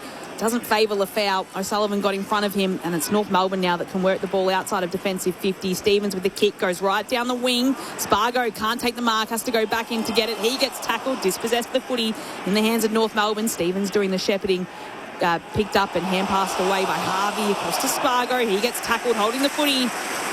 And it's a Richmond free kick. And it'll be on the outer side of the ground. Grill to take it. Richmond ahead by 6 points. 20 minutes played in this opening term. Just the 1 goal in this first quarter, going the way of coming of Richmond. Good bit of umpiring too. Charlie Spargo lowered into the tackle, wanted to be taken high. The umpire said, "You're not getting a free for that, Charlie," and the tackle was rewarded. Brown from a standing start. High kick inside the 50. Big pack. They fly. Houghton among it. Couldn't drag it in for the Tigers.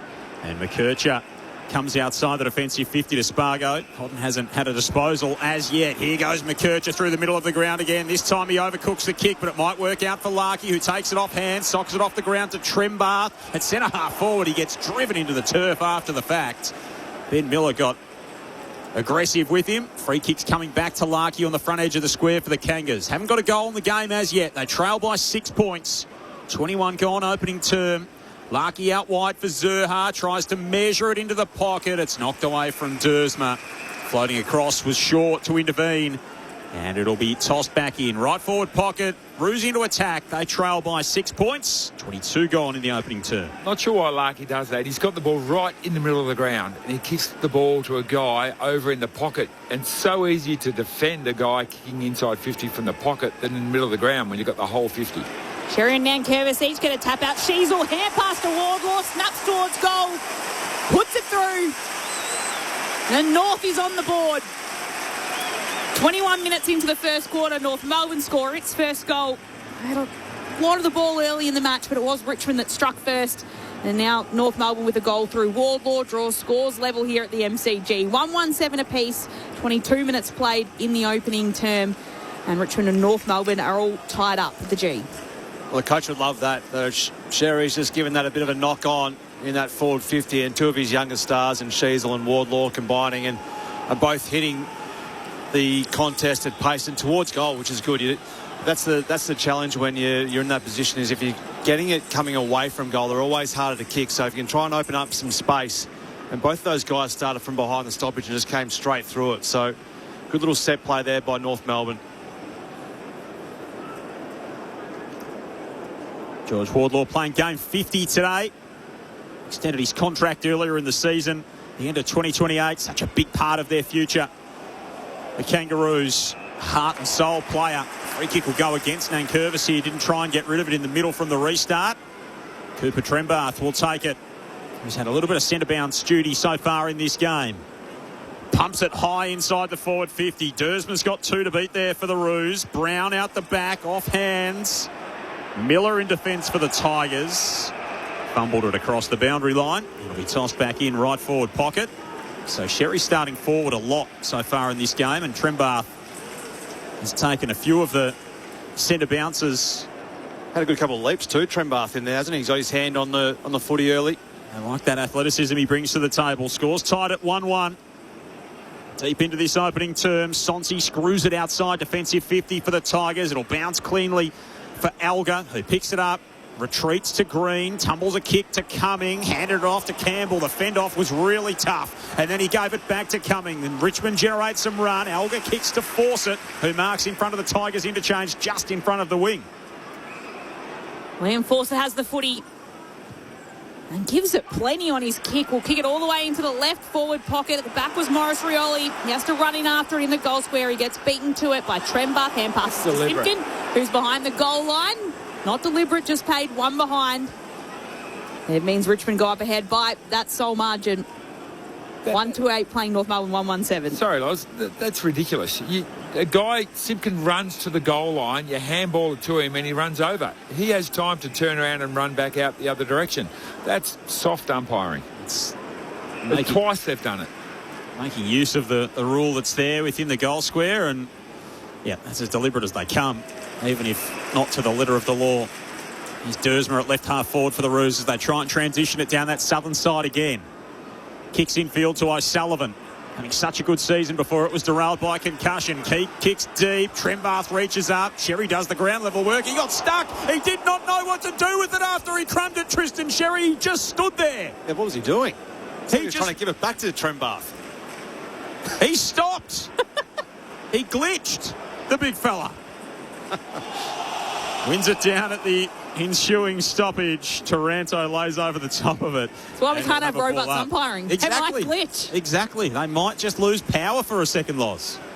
Here is Sherry. He tries to palm it down, just straight into the turf. He does it. Trezise gathers it for Richmond. His hand pass a turnover. Trembath wins it. Tries to get it to Dersmer. In the end, it'll be cleared away by Taranto, but only so far as the top of the 50 is Parker.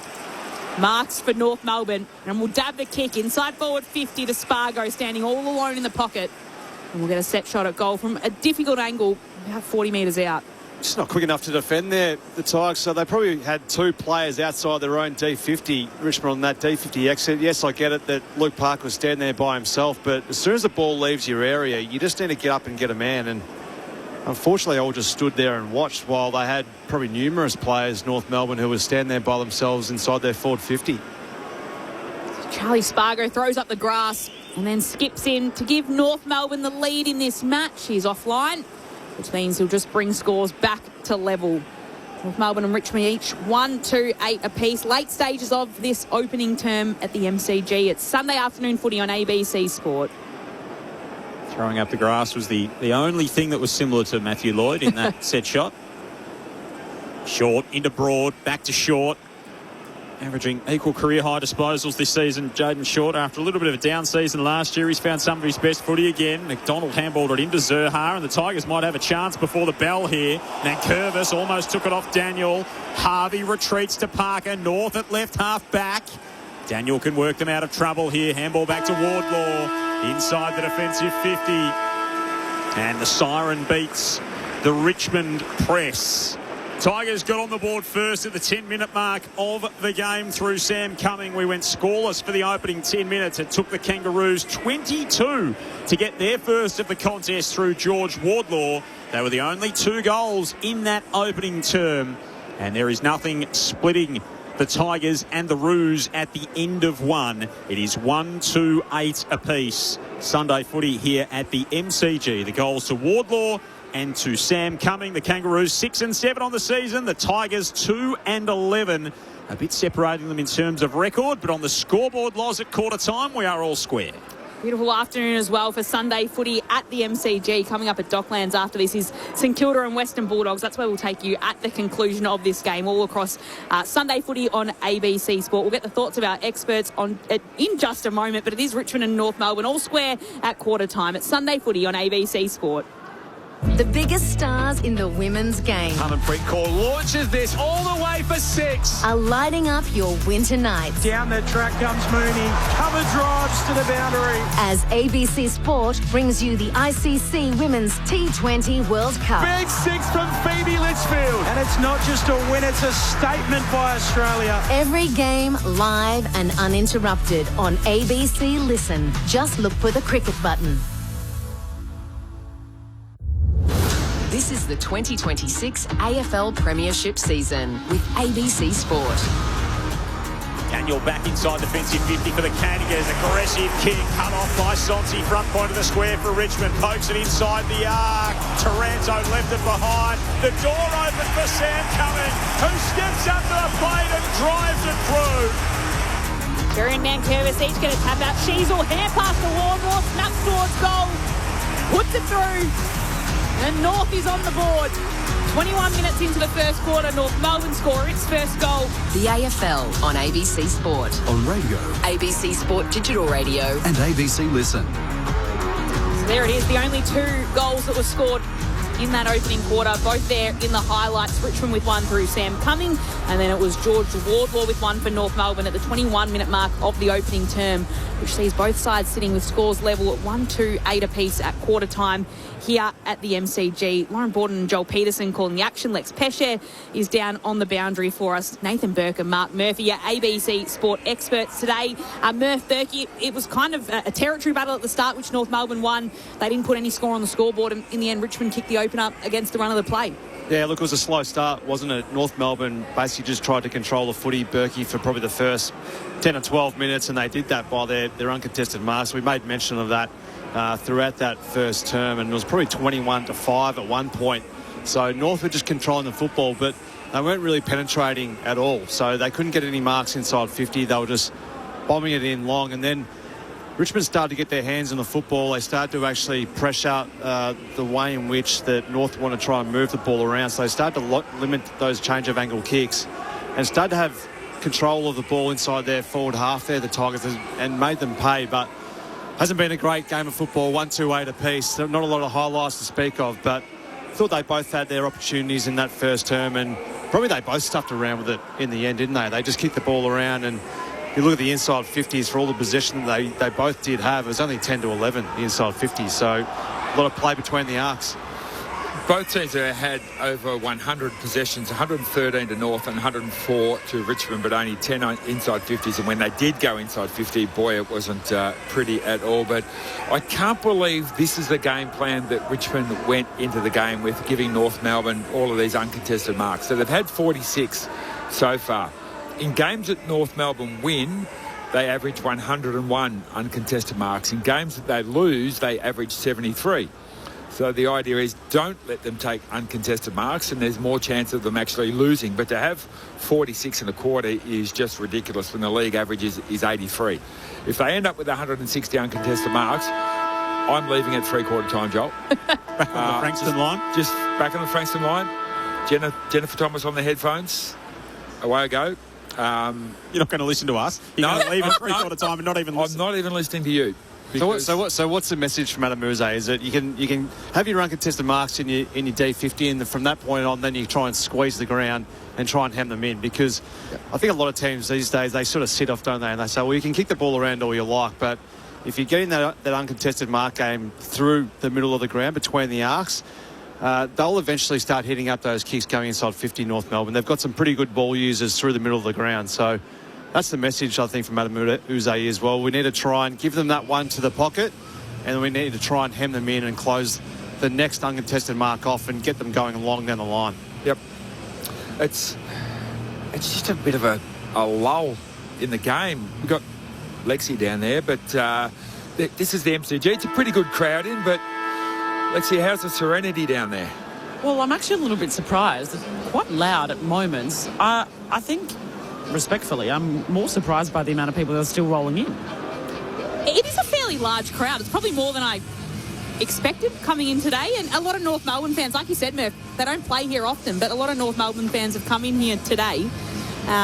Looking at the top disposal getter on the ground, Caleb Daniel basically backs up what you've been saying. He's got 14 touches in the first term, a lot of them just coming back inside defensive 50 for North Melbourne. 0437 774 774. Andy from Wodonga's back from illness, which is good to hear. It's great to see Spargo playing, very underrated player, tough and talented. Jan from Euroa says North's biggest fault this year is wasting their forward entries and not getting reward for effort. And before you jump on the train, Paul from Torquay, he says he's super impressed you got the train today. What a perfect way to get ready for your special comments. Do you get the odd fan giving you a double take before saying, nah, Berkey wouldn't be taking the train? I think you're too good for taking the train.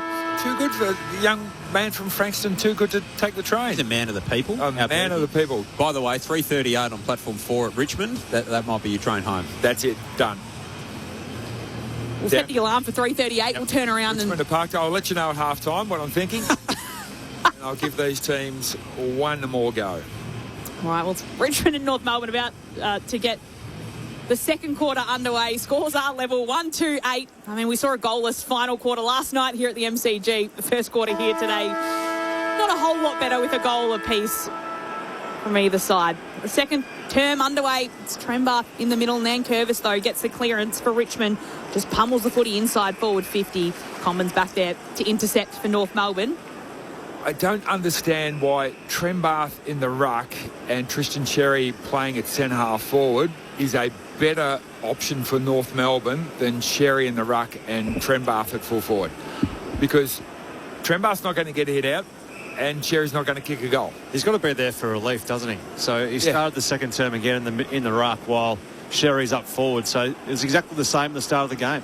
Kaiko's doing a Popovich. That's Martin himself.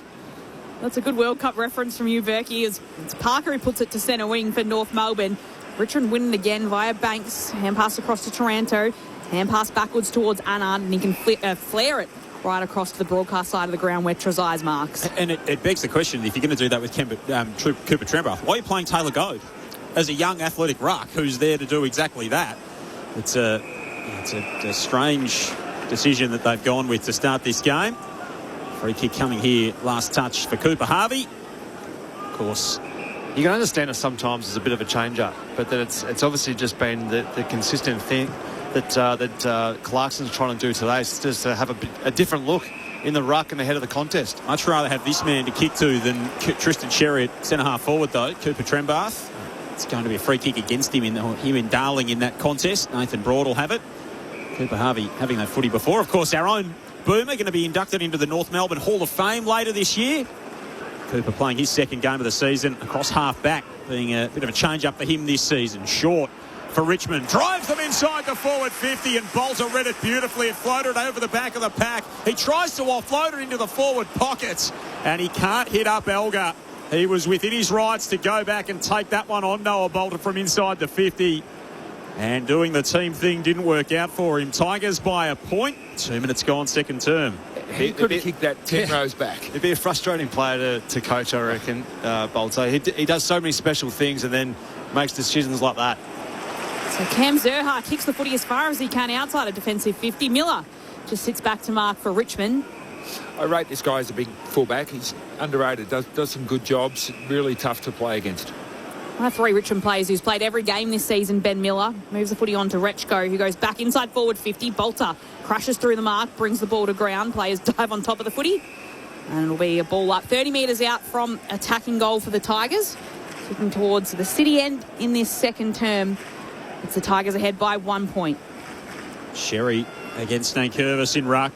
A big boost for this Tigers team to have Big Toby back out there. First game since he played the Gold Coast here in round 2. They said it was a 6 to 8 week hammy at that stage, and he's back in round 16 or 15. Tigers win the clearance. Sharp hand pass from Sonsi. Trezise couldn't take it on the go. And we'll get another stoppage inside the forward 50 here. North defending grimly at the moment. Just a 1 goal apiece in the opening quarter and a bit. Sherry almost went into stop mode again there. Did get the handball away. Scooped up by Sheasel to Parker. Drives it outside the defensive 50. Broad back with the flight. Couldn't take it. And then Darling just scooped it forward. It was almost a throw. Broad did well to win it back. Paddles it to Rechko's advantage. Kicks up toward half forward. Lafau went without it. And Sheasel's got time to stand stationary at half back. Direct some traffic and bite a kick off on the diagonal to McKercher. So McKercher moves it in towards Daniel. Can't take the mark, but can gather. Hand pass it across to Sherry. He fires a hand pass off to McKercher, who puts out a don't argue to coming and then runs with the footy route down the middle of the ground. Hand pass to Wardloy. Hand pass to Stevens. Inside forward 50. Beautiful delivery. Here's Trembath in the forward line and he marks on the lead.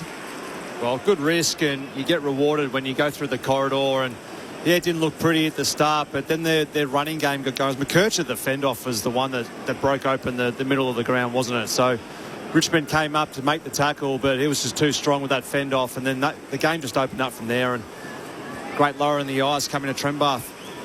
So Cooper Trembath will kick from a 45-degree angle, about 45 metres out. Put through 3 goals in North's big win against Richmond earlier on in the season. It's a good-looking kick off the boot, and he's got it. Trembath gives North Melbourne back the lead. They're ahead by 5 points. It's North 2-2-14 leading Richmond 1-3-9. Just 5 minutes played in the second term. It's Sunday afternoon footy on ABC Sport. Your experts Nathan Burke and Mark Murphy.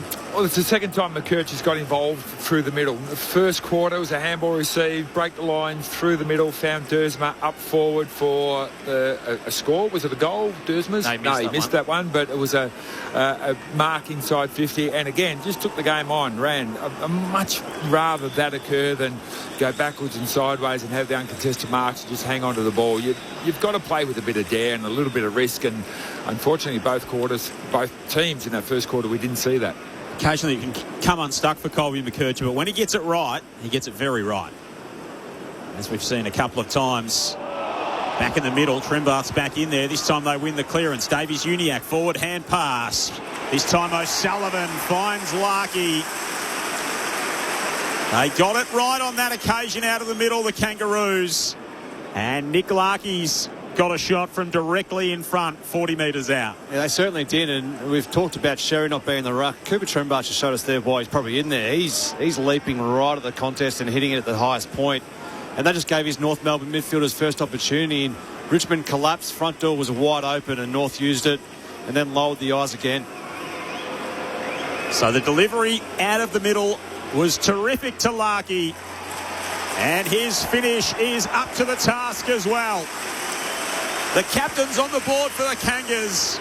They get 2 goals in a minute and hop out to an 11-point lead. 3-2-20. The Tigers 1-3-9. 6.5 played second term. Sunday footy on ABC Sport. Luke Davies-Uniacke used his strength in the middle there. He hung onto the ball for quite a fair bit of time. Was swung around almost a 180 and a bit. But just didn't panic. He was strong enough to just hang on to the football, break the tackle, nice releasing handball, and it's very, very, very tough to stop Nick Larkey when he's running flat out, full-chested at the ball. It's a great weight of kick, wasn't it, from Finn O'Sullivan? Just didn't hope and kicked it as long as he possibly could, just saw some space for Larkey to run onto and just placed it for his key forward.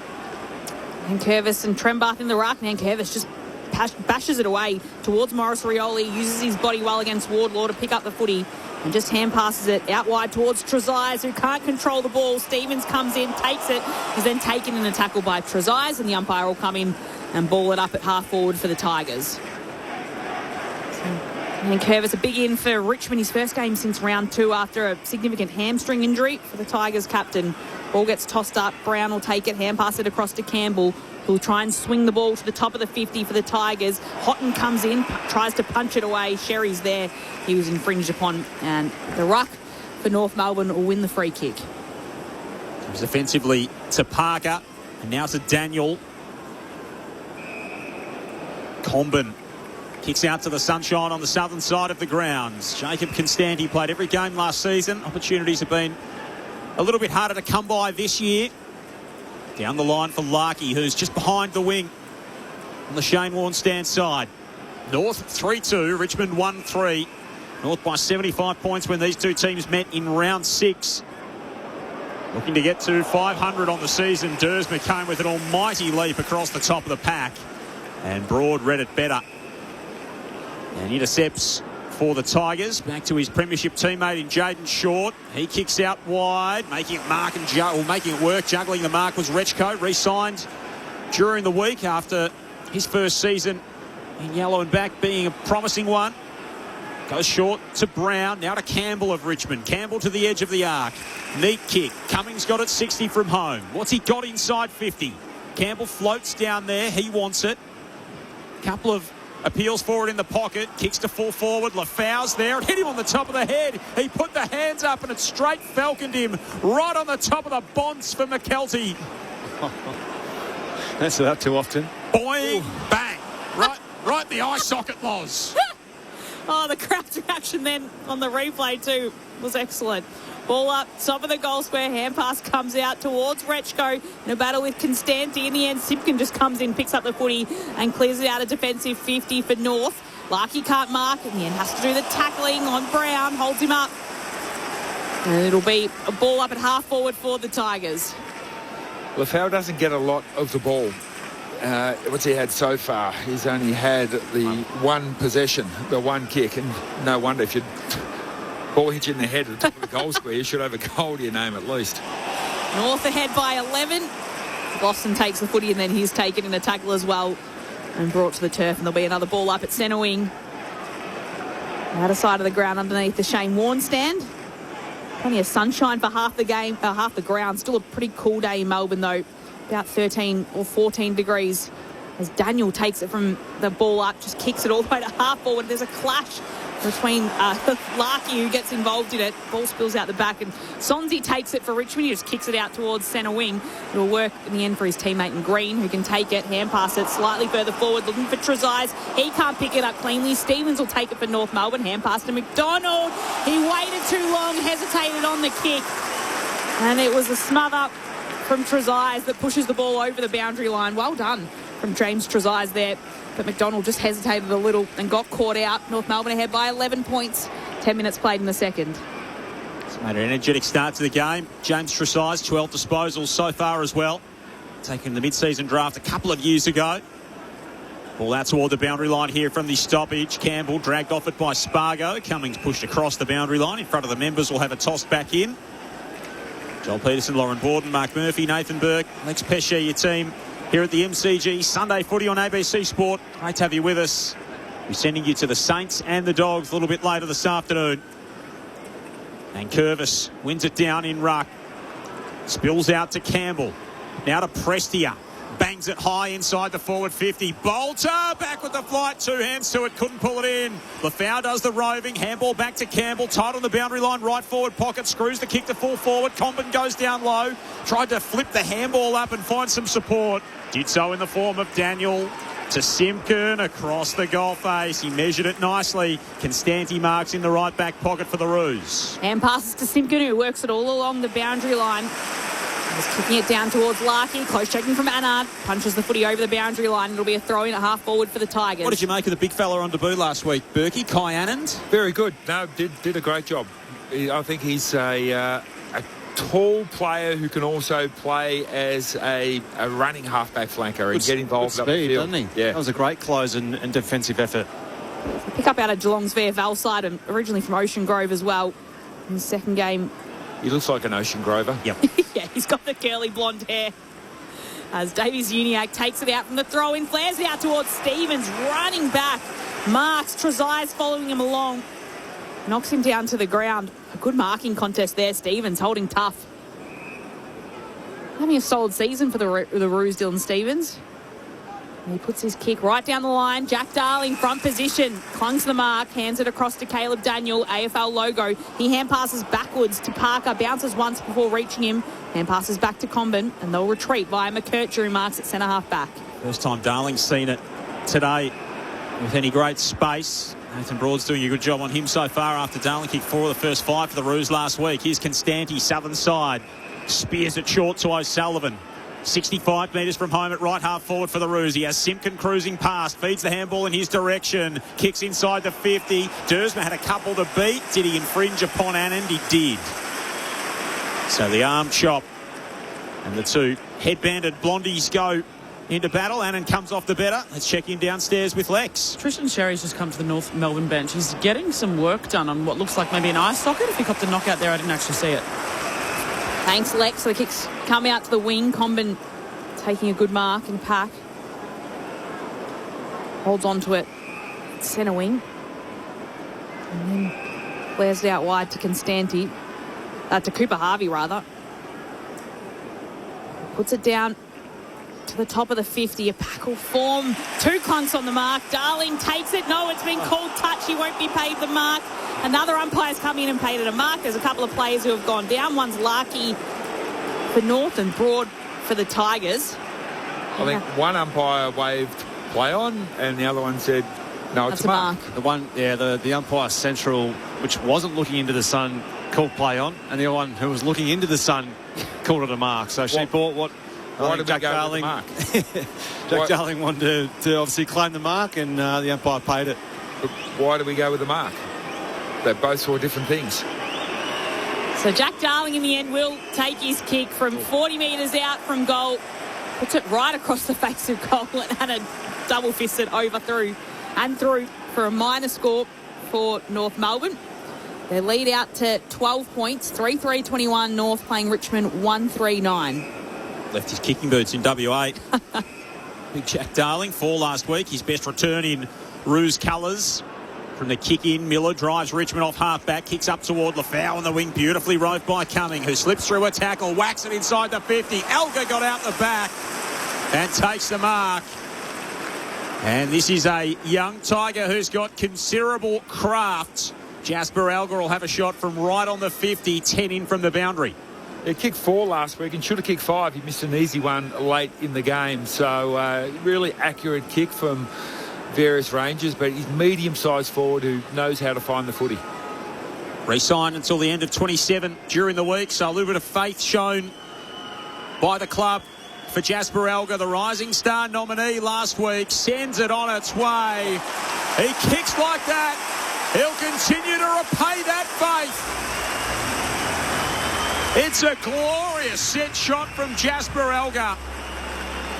And it's the first for Richmond in this second term. 2-3-15. Kangas 3-3-21. We played 16 in the second quarter. Sunday footy on ABC Sport. Your experts are Mark Murphy and Nathan Burke. That was an important goal there for the Tigers. They really needed that one. They've just been battling away, but it was just a really good play where they got front and centre. Good contest on the central wing here. And what I liked from Elgar was just didn't loiter around. He actually read the play earlier and saw a teammate going to win the ball at that drop of the ball and just raced hard forward towards goal to provide an option for his teammate. So that just makes it easier when you've got ball in hand, when you can see someone rushing and actually making a dedicated option for you. So great effort kicking 4 last week, as we said, and that was a beautiful kick from the right forward pocket. Back in the middle, it's trying to move it forward until O'Sullivan with a crafty little little tap can get it to Davies-Uniacke. Hand pass to Stevens, inside 50 he goes. But Brown leaps up to take a mark, but he'll be penalised. And Dane Dersmer will get a free kick for North Melbourne. Brown's not happy about it. Yeah, hard one, those ones. I mean, the ball wasn't kicked in his actual area. He had to stop and prop, and he had a defender right up his back. So the only option he had to do was try and body him out and take the mark, and that's exactly what he did. But, geez, probably the double action almost, which this shows the umpire, well, maybe it was a push in the back. I don't think there was too much in that one, but Zane Dersmer gets his set shot at goal. And it sways across to the right-hand side, just faded late there. So North Melbourne add a minor score to their tally. Their lead is 7 points, 17 minutes played in this second term. 0437 774 774. Neil in Coburg's wondering if there's any swirly breeze. Lex, what's it like down there? Any wind? No wind at all, but it has gotten a little bit cooler. Sun's still shining here at the MCG. Davies-Uniacke's been upended there, reaches for his head. The Tigers have clumsily worked this off half-back, but they've kept possession. Taranto with a little step inside, feeds the handball to Cumming. Banks provides some run, drives a low kick inside the 50. Lafau got his hand to that one, and it's roved by Campbell, sprints away, sizes it up. touched on the line. And a teammate of Seth Campbell, Steely Green, absolutely vociferous as he turns around to him and says, I was wide open in the pocket. Campbell took the shot on. Only a minor score for the Tigers. 6-point margin the way of the Kangas. 18.5 gone second term. Wasn't far off pulling that off, though. As North Melbourne bringing in McDonald to park up. He chips it forward towards Wardlaw. There's a standing infringement. And that's a 50-metre penalty. Seth Campbell a little confused. George Wardlaw will be brought 50 metres further up the ground and right into the centre square. Will then push it out wide as his kick finds Stevens on the AFL logo. No idea what that one was for. Absolutely no idea. And then Stevens chips it out wide to McKercher. I don't think anyone at the ground did either. You can just feel it. Player in the muck was just standing there for a good 4 seconds, and then the umpire said no, 50. So McKercher runs along the boundary line, then launches his kick inside. Forward 50, Nankervis, two hands, brings it down. Dersma going in after it, dispossessed of the footy. Trembath comes barging in. It's a free kick to Dersma again. I mean, a little hold on him when he was holding onto the footy. That one was there, yeah. It was stripped in the initial tackle, and then a teammate came through and followed through with it. So, yeah, the crowd's upset, but it was certainly there. It's probably an understatement. You can't tackle a bloke when he doesn't have the ball. He's got two behinds already. Dersma, this one is flat. It went probably 1.5 metres off the ground because on the last line of defence they've lost it easily. Just punched it away.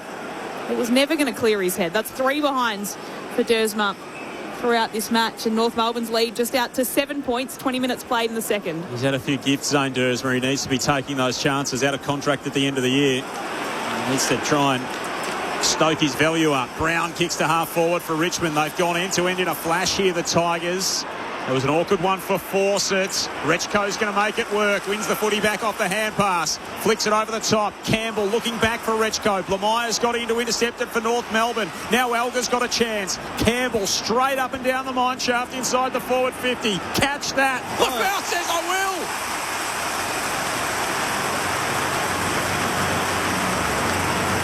will. It was like when the Rams and the 49ers play here in September.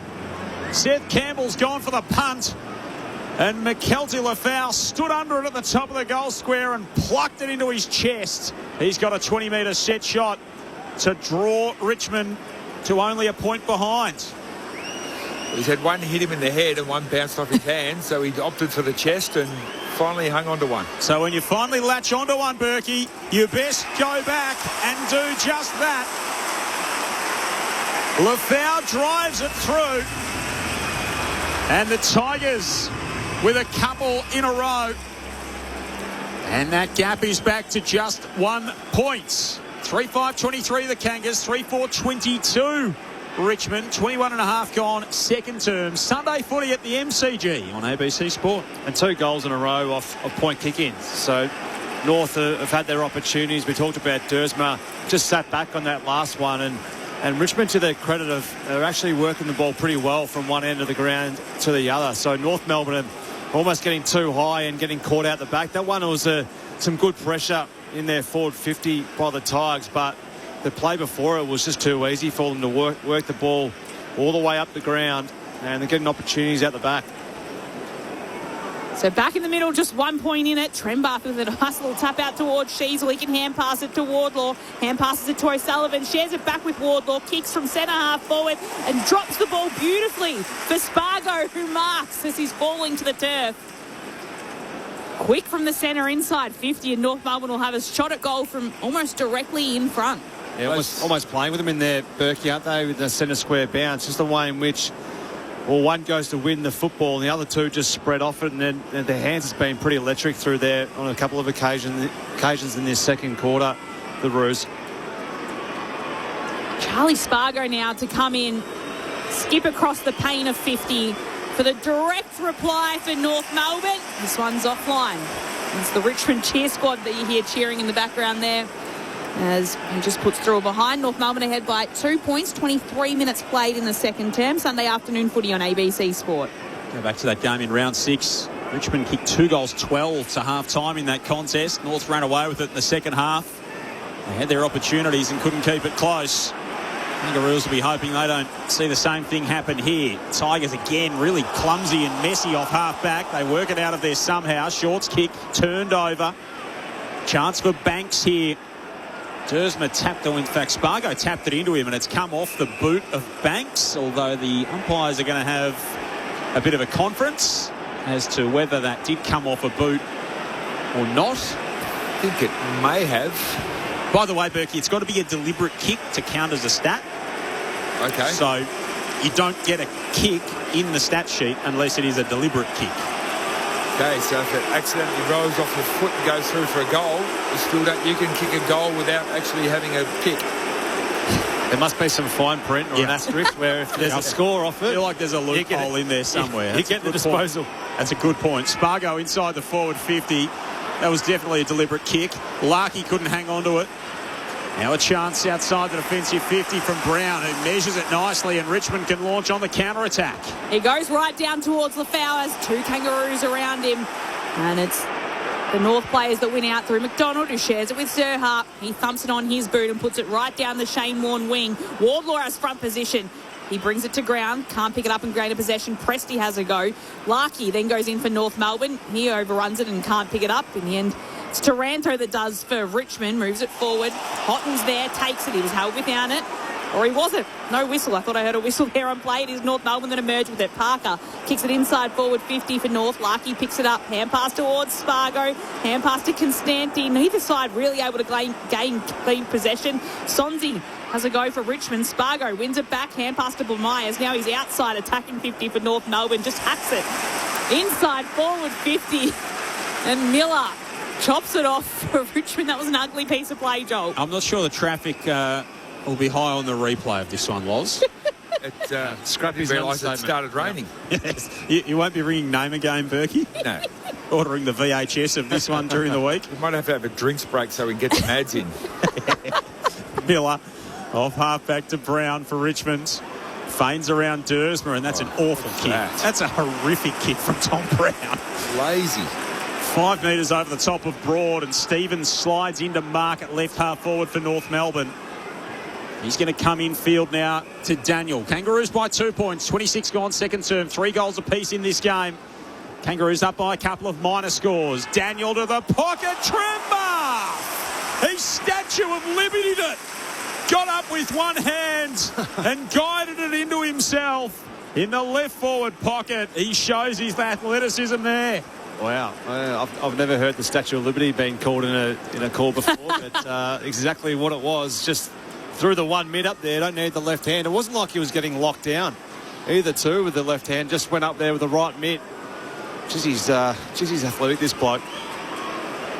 It's such a bright start to the season. Just 5 goals in his last 7 games. 1 already today. Kicked a couple against the Tigers in round 6, and he's got a couple here as well. He sneaks that one inside the right-hand goalpost and gets some reward for his good work up front. Kangaroos back out by 8 points. 4-6-30 to the Tigers, 3-4-22. 27 played second term. Sunday footy on ABC Sport. Let's go boundary side. Lex Pesce. That brought the atmosphere back down here. It was getting a bit dull and quiet, so thanks to Cooper Trembath, we're back down here. Well, the game just needed a bit of class of someone just to do something, because the last 5 or 6 minutes has been quite scrappy. So's the rest of the game, Berkey, but just need the good players just to do something special. And Trembath just shown on numerous occasions today. He's leaping really strongly at the ball, but that's why he's so important when he's ahead of the ball. He's been playing a fair bit in the ruck, and again he starts here to start this centre square bounce. But geez, he's athletic. North Melbourne push back out to an 8-point advantage. Trembath back in there tries to move the footy forward, but Bolter will take it, just shove it on his boot, get it far down inside forward 50 for the Tigers. It'll be taken by Algo, who's then taken by a couple of Roos, brought to the turf. And it'll be a free kick the way of the Roos. There's a bit of pushing and shoving. Naji Baji down there in the forward 50. It quickly moves on, though, as McDonald gets given the footy for North. Deep inside defensive 50, puts it on his boot. Trembath has front position, brings the ball down to ground. Wardlaw goes barging in, can't take it. Brown's in there. He holds on to it, takes the tackle from Sherry. And we'll have a ball up between wing and half forward for Richmond. As again, there's just a little bit of a tugging of the jumpers as the umpire gets in there to set himself to throw the ball up about 5 metres in from the boundary line. Bolter taps this one into some space. Wardlaw gets there first for North Melbourne. It's pushed over the line by Cumming, and it'll be a throw-in. Still at half forward for the Tigers. North Melbourne ahead by 8 points. Late stages of this second term. Sunday afternoon footy on ABC Sport. Osborne and Joel Peterson calling the action for you. Nathan Burke, Mark Murphy, your experts. Lex Pesce, boundary side. St Kilda and the Western Bulldogs, the late game this afternoon here on ABC Sport as well. Roos get the clearance, a bouncing ball up toward Broad. Ricochets off of Zane Dersma and out of play. And the siren for half-time is met with an 8-point North Melbourne lead.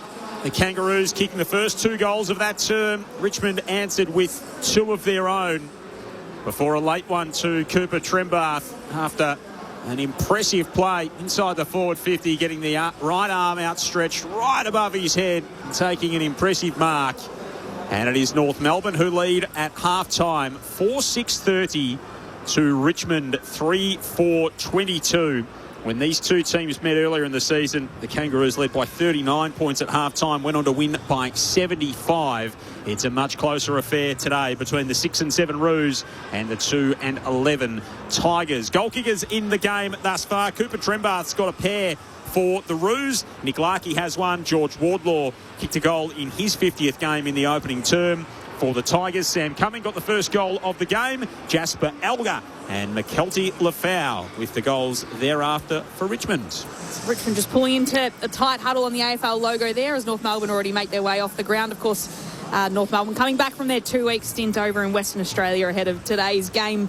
Just ahead by 8 points at half-time. Berkey, Murph, it's probably not what we wanted to see from North Melbourne in a way when they should have been coming in this game and probably been at what they were in round 6 and been further ahead at half-time. And instead, it's only an 8-point lead. They only got out by as much as 12 points in that second term before Richmond fought back. It's very hard to do special comments when nothing special happens. That was pretty much sums up that half. There was nothing special about that at all. The good thing is that the Tigers cut the uncontested marks of North Melbourne from 46 in that first quarter down to 24 in that quarter, so they tightened that up to a degree. I get the sense, though, that the difference in these two sides is the Larkey, Trembath, Dersma up forward, and even Darling to an extent. They just seem to have, if it all clicks for them, the forwards that can kick a winning score as opposed to Lafau and Elgar and these guys up the other end. The firepower for the Tigers just isn't of the same quality, and at some stage that's just going to show out a little bit in the end. And I think whilst there has been some really good centre bounce clearance work from the Kangaroos, went forward and hit a few chests coming out strong leads. They weren't capitalised on with bad shots for goal, but I just get the sense that that's what's probably going to be the difference in the end. Yeah, I think the game is probably in Richmond's favour in terms of the moment where they're trying to just lock it down. So the game for North Melbourne needs to be open. You look through their midfield with the likes of Sheasel and O'Sullivan, Davies-Uniacke. They're the class ball movers who, if the game opens up, Berkey, I think that Richmond are going to be in a fair bit of trouble. So they're going to try and, what they did in that second term, Richmond, try to limit their uncontested marks, get the ball back into a contest, make sure it's almost like a rolling maul of contest after contest, because I think that's where Richmond can get the ascendancy as opposed to the opposite and leave the game open for North Melbourne to try and let their ball users go to work. So more of the same for Richmond in that second term. If they can do that in the third and fourth term and try and lock it away, they'll be thereabouts in this game, and then try and score off counter-attack, where they've been able to do that on a couple of occasions from one end of the ground to the other, where they've been able to catch North Melbourne on the hop and be able to use the ball by changing angles and then also releasing the ball by hand and then getting them out the back. That's when Richmond have looked at their best. So they'll be going in at half-time thinking, righto, boys, let's limit the uncontested mark game for North Melbourne, get the ball back into a contest, whereas conversely, for North Melbourne, it's keep on changing the angles. Let's keep on using that run and gun and try and get the ball through the middle of the ground and open up the Tigers. For the Tigers, Rioli, 2 handballs, Houghton, 2 handballs. Their small forwards need to get into the game because they don't have the big fellas down there. Lafau, he's undersized as a key forward. One thing he does do is he very rarely gets outmarked. So you know the ball's going to go to him. It's probably going to come to the ground 90% of the time. But Rioli and Houghton, these smaller players, they need to get under his feet because they need to craft ugly goals. They're not going to craft beautiful goals, fantastic passage of play. Someone comes out and gets whacked on the chest and turn around 20 metres out.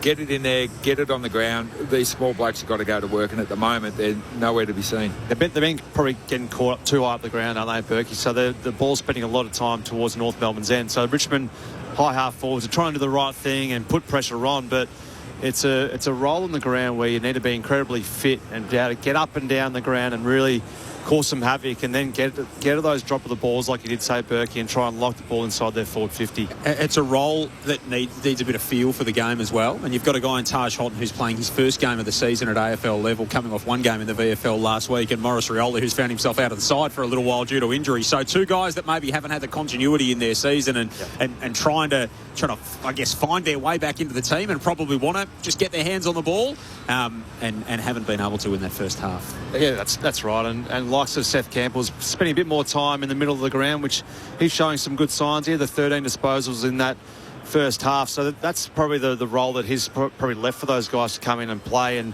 with the likes of a few other players who are not playing today. So, the high half forward role is such an important role when you want to put pressure on up the ground and then get hard back forward and then try and lock the ball away inside your forward 50.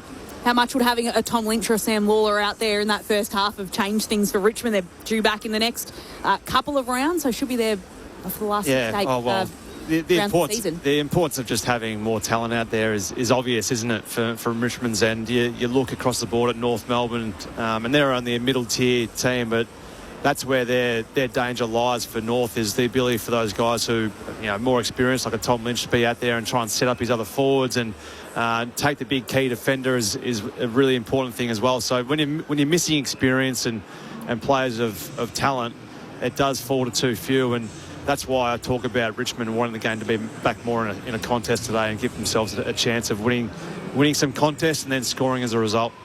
So it is half-time here at the MCG. It's been a low-scoring first half, but North Melbourne ahead 4-6-30 to Richmond 3-4-22. The Kangas kicking 3 goals to 2 in that second quarter to set them up for this half-time lead. Quick one before we go to the break, Loz. The Oz Kickers are out on the ground and just in front of us. There's the game going on between the purple team and the black team just here in front of us. And the black team had a numbers advantage for about a minute while one of the purple players went off to have a photo with Mum.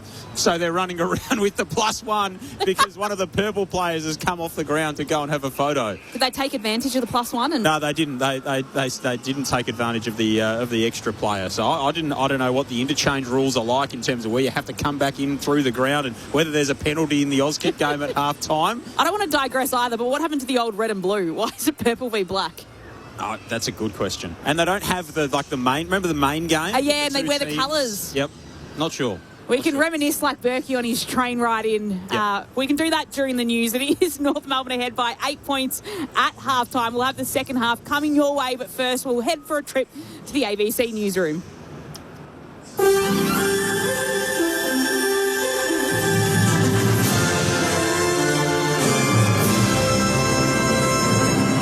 ABC News, hello, I'm Satyam Weinstein. The President of the Shire of Esperance in WA's South is urging federal and state governments to work closely with local councils to help combat bird flu. The virus was confirmed in Australia for the first time yesterday following tests on 2 migratory birds found dying at a beach near the South Coast town. A community awareness campaign is underway aiming to educate the public on how to identify and report infected animals.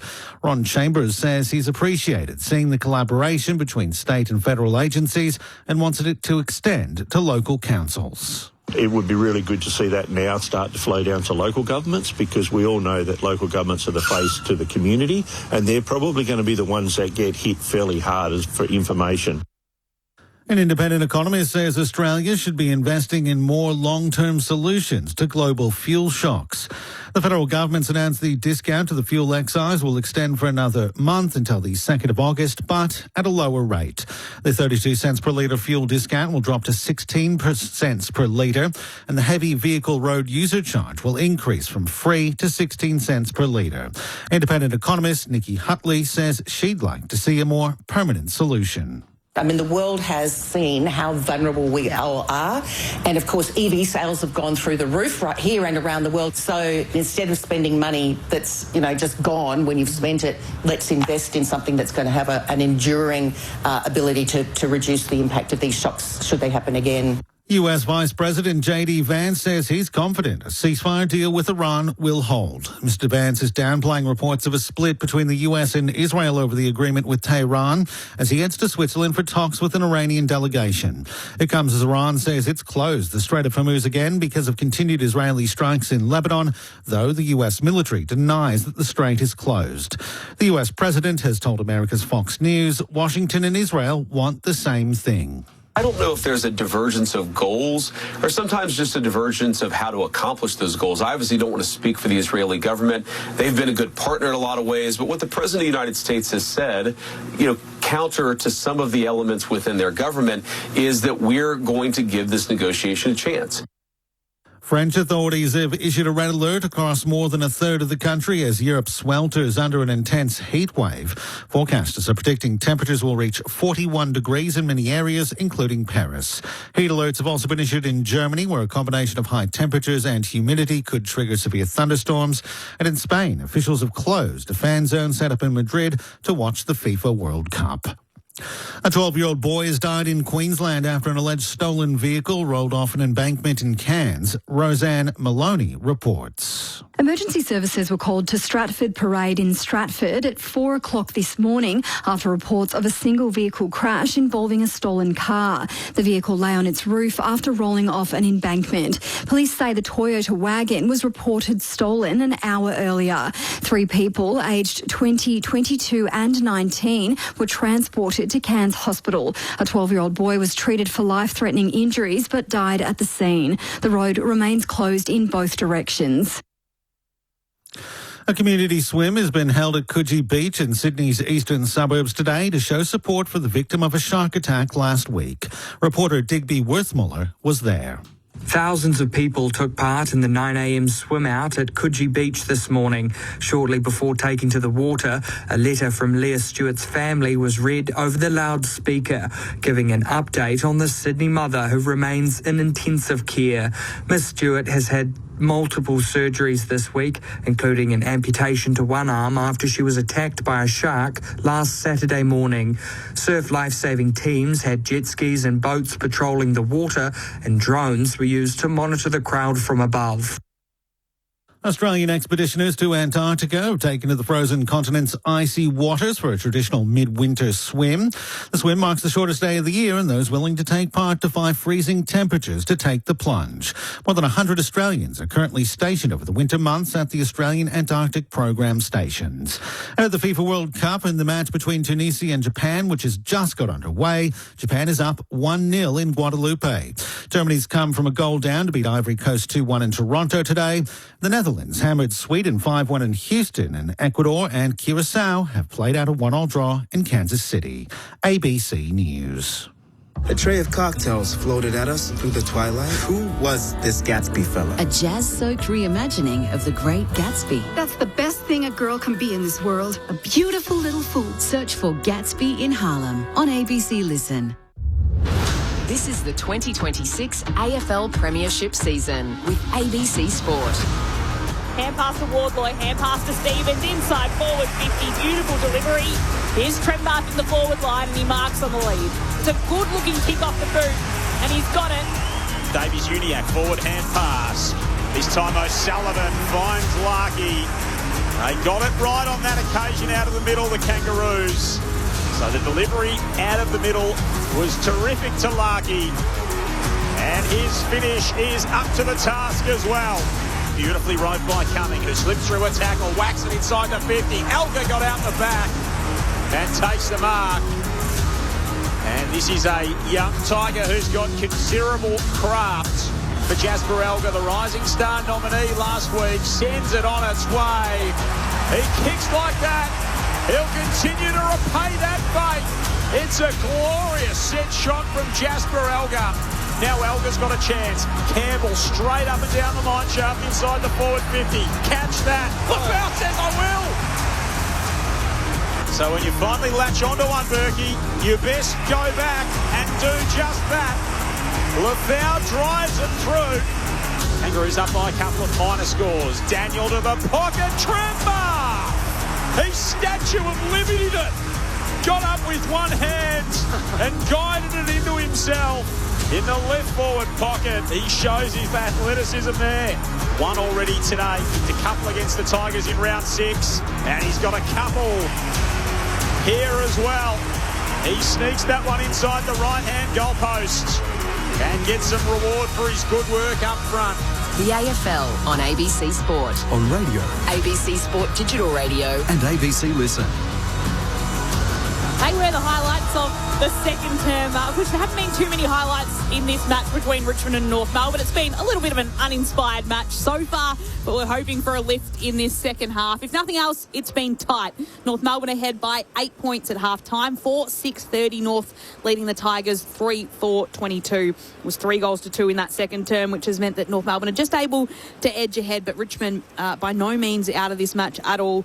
At the MCG. St Kilda and Western Bulldogs is coming up after us. We'll take you there following the conclusion of this game on ABC Sport. Of course, if you want to listen to all the pre-match and probably the first term or so of that before we get to there at the conclusion of this match, you can jump on the ABC Listen app and listen to it all happening there. Plenty of sport around this weekend. The Super Netball competition is in its semi-final stage today, rather. The Adelaide Thunderbirds and Melbourne Vixens are playing each other in Adelaide. It's 19 all there in the second term. They're about midway through the second term there.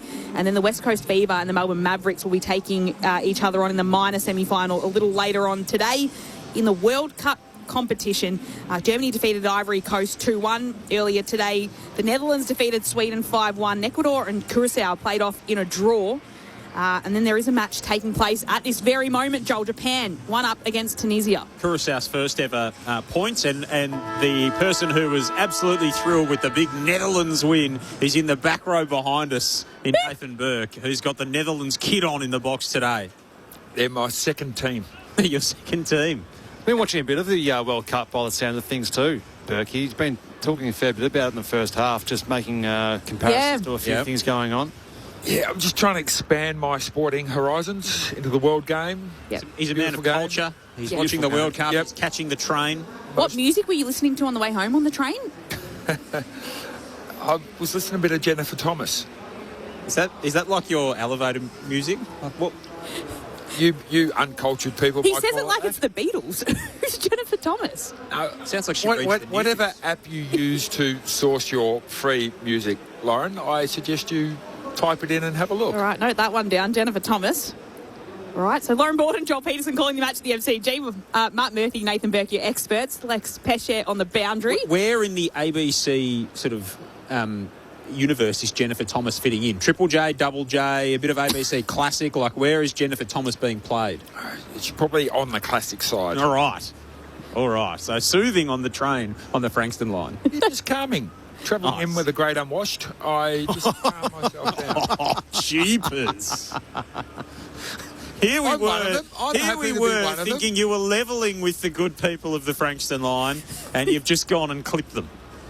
I can already see the complaints coming through.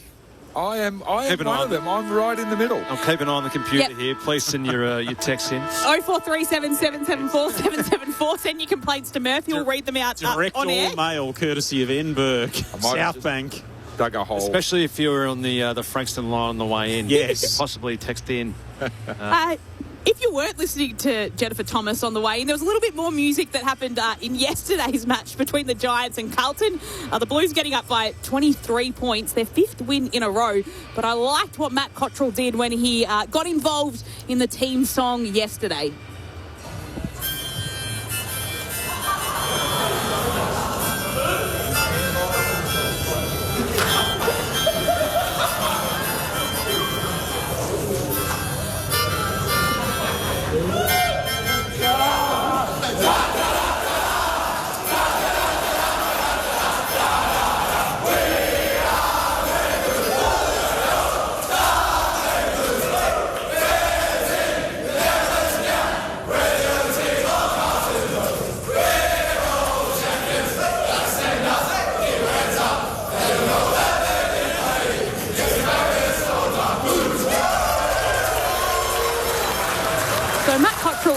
harmonica. He started with Piano Man, then launched into the da-da-da-da-da, Murph. Incredible. As Didn't a mind former it. captain of the club, are you giving that the tick of approval? Give it a big tick. If they win games of football like that, I'll be more than happy to hear Piano Man on the Harmy. Did you ever from think Cotters. about busting out the recorder or something mid-song?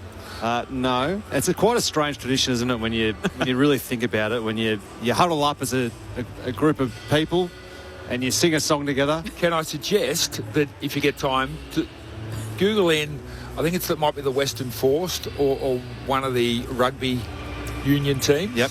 The way that they sing their song absolutely puts us to shame. Okay. Absolutely puts us to shame. It's a song, they get the bins out and they're playing the drums on the bins, and it's quite musical for a bunch of beefy men. We'll listen to that after we get into the Jennifer Thomas. Second half underway here at the MCG. It's the Kangaroos by 8. Free kick to the Tigers to start. Toby Nankervis kicks it a mile inside the forward 50. It's going to come back to the middle, though. Lots of text coming in too for Berkey, so I'll ask him some questions shortly. Taranto, he's had 2 and 9. And both his kicks haven't hit the target yet. I think he's someone who can lift and actually hit the scoreboard. Kicked 2 goals last week. He needs to start pushing forward a little bit stronger. Really good last week, Tim Taranto. 6 votes from the coaches in that loss to Brisbane. There's some attack on the footy by Jacob Constanti, taken high by Seth Campbell. And so Constanti wins the free kick back for the Roos. The former Swan out wide to Caleb Daniel. Spears it down the line to Darling, who had a very quiet first half. Not paid the mark there. Broad got a late hand in. Handballs it away. Taken by O'Sullivan of the Roos. His kick knocked down by Taranto. Spills away to Davies Uniacke. Handball inside the 50. Sheasel. Constanti's continued to run. Gets an opportunity on the slap. And left it way narrow. First score of the second half, a minor one to the Roos. Makes their lead 9 points a minute in. Cash in the studio on board with that. The Western Force song, Berkey. So it's worth looking it up on Instagram. A little bit of a language warning, so maybe we can't play it out here on the ABC. Not in this time slot anyway, love. Not in this time slot. Maybe on Triple J. So kick out comes from Richmond. Brown takes it, hand passes it to Rechko. His kick is out of bounds on the full. And it'll be a North Melbourne free kick. Half back. Luke McDonald takes it and wants to retreat to McKercher. He's inside defensive 50 for the Kangas, and he just chips it across to Comben. And then McKercher will get it back. A little hand pass and a dinky kick forward to Stevens. He was being tracked. But Dylan Stevens takes the mark. They haven't gained much territory here, North Melbourne, in all of those possessions. Stevens has still got it 40 metres out from defensive goal. He'll go wider to Jai Simpkin. He wasn't happy with Paul Curtis being suspended and made it known on his Instagram page this week. He hand passes it to Core, kicks down towards Trembath, got a couple of hands onto it, but couldn't pull it down. In the end, he does the tackling and pulls Anand to the turf and over the boundary line. And it'll be a throw in now at half forward for North, ahead by 9. Kyan had lost the headband among all that.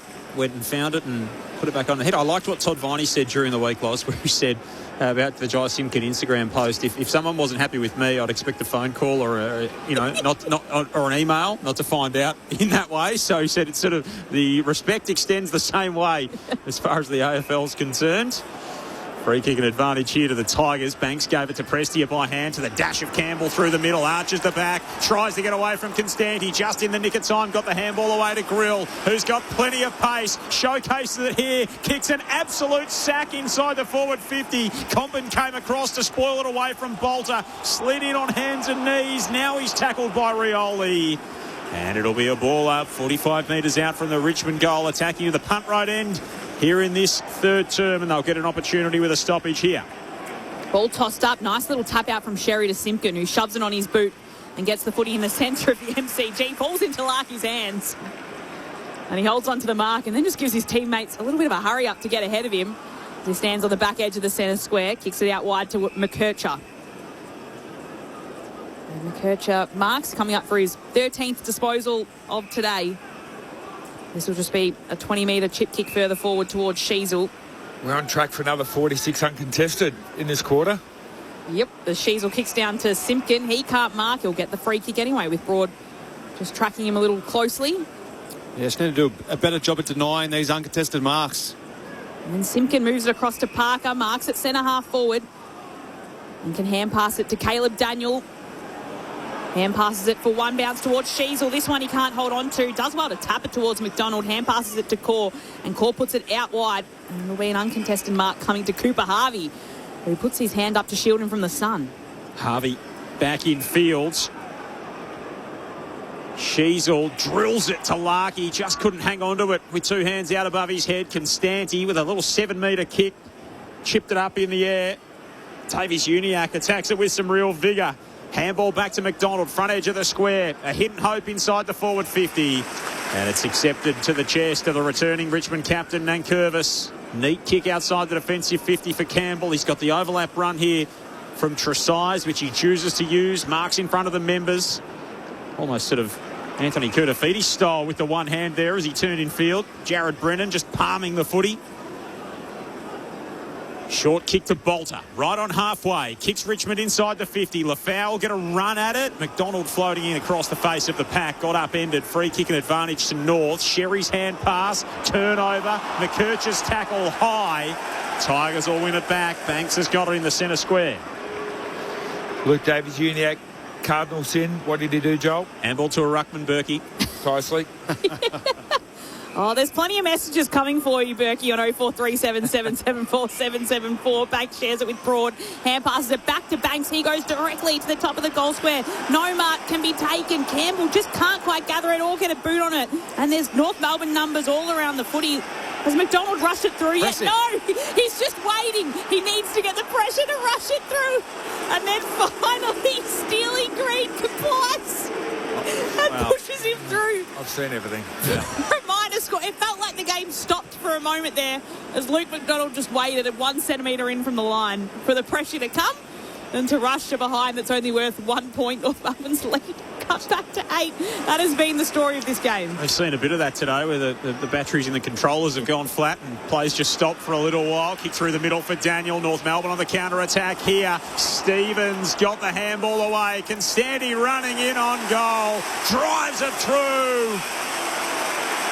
And wheels away in jubilant celebration.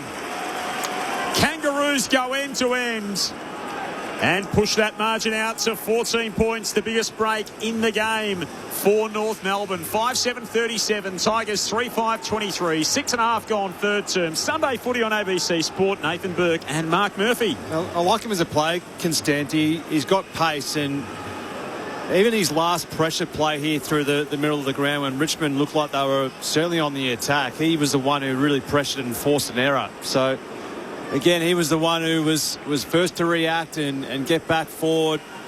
He's doing a lot of defensive work, but he's also starting to get his hands in the footies. That was a really nice finish. Which is, what an interesting little play before. Like, we saw the glitch didn't we, before with Sherry in that first quarter where he just didn't move, and then we saw it from a game sense before. That's not what the rule needs. We need someone to tidy that up.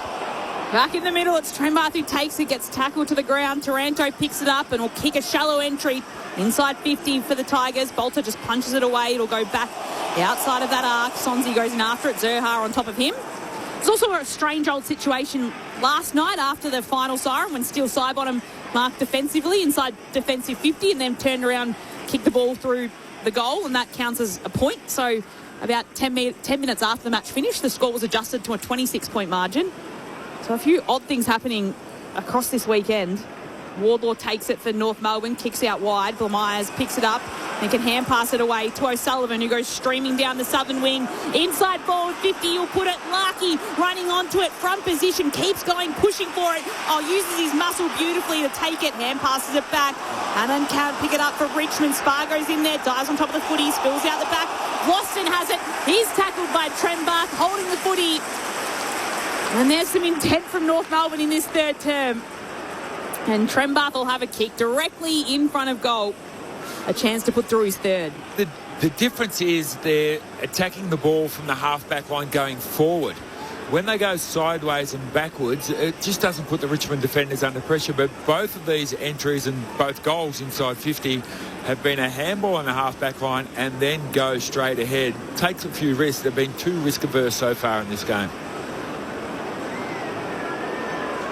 So Larkey was streaming into an almost open goal, just couldn't make it work for him. But Trembath, with the tackle, wins the free kick. And he'll now take his set shot from right in front of goal. Almost an unmissable distance. And he makes no mistake. Trembath with goal number 3 today. It's 3 when these sides last met in round 6.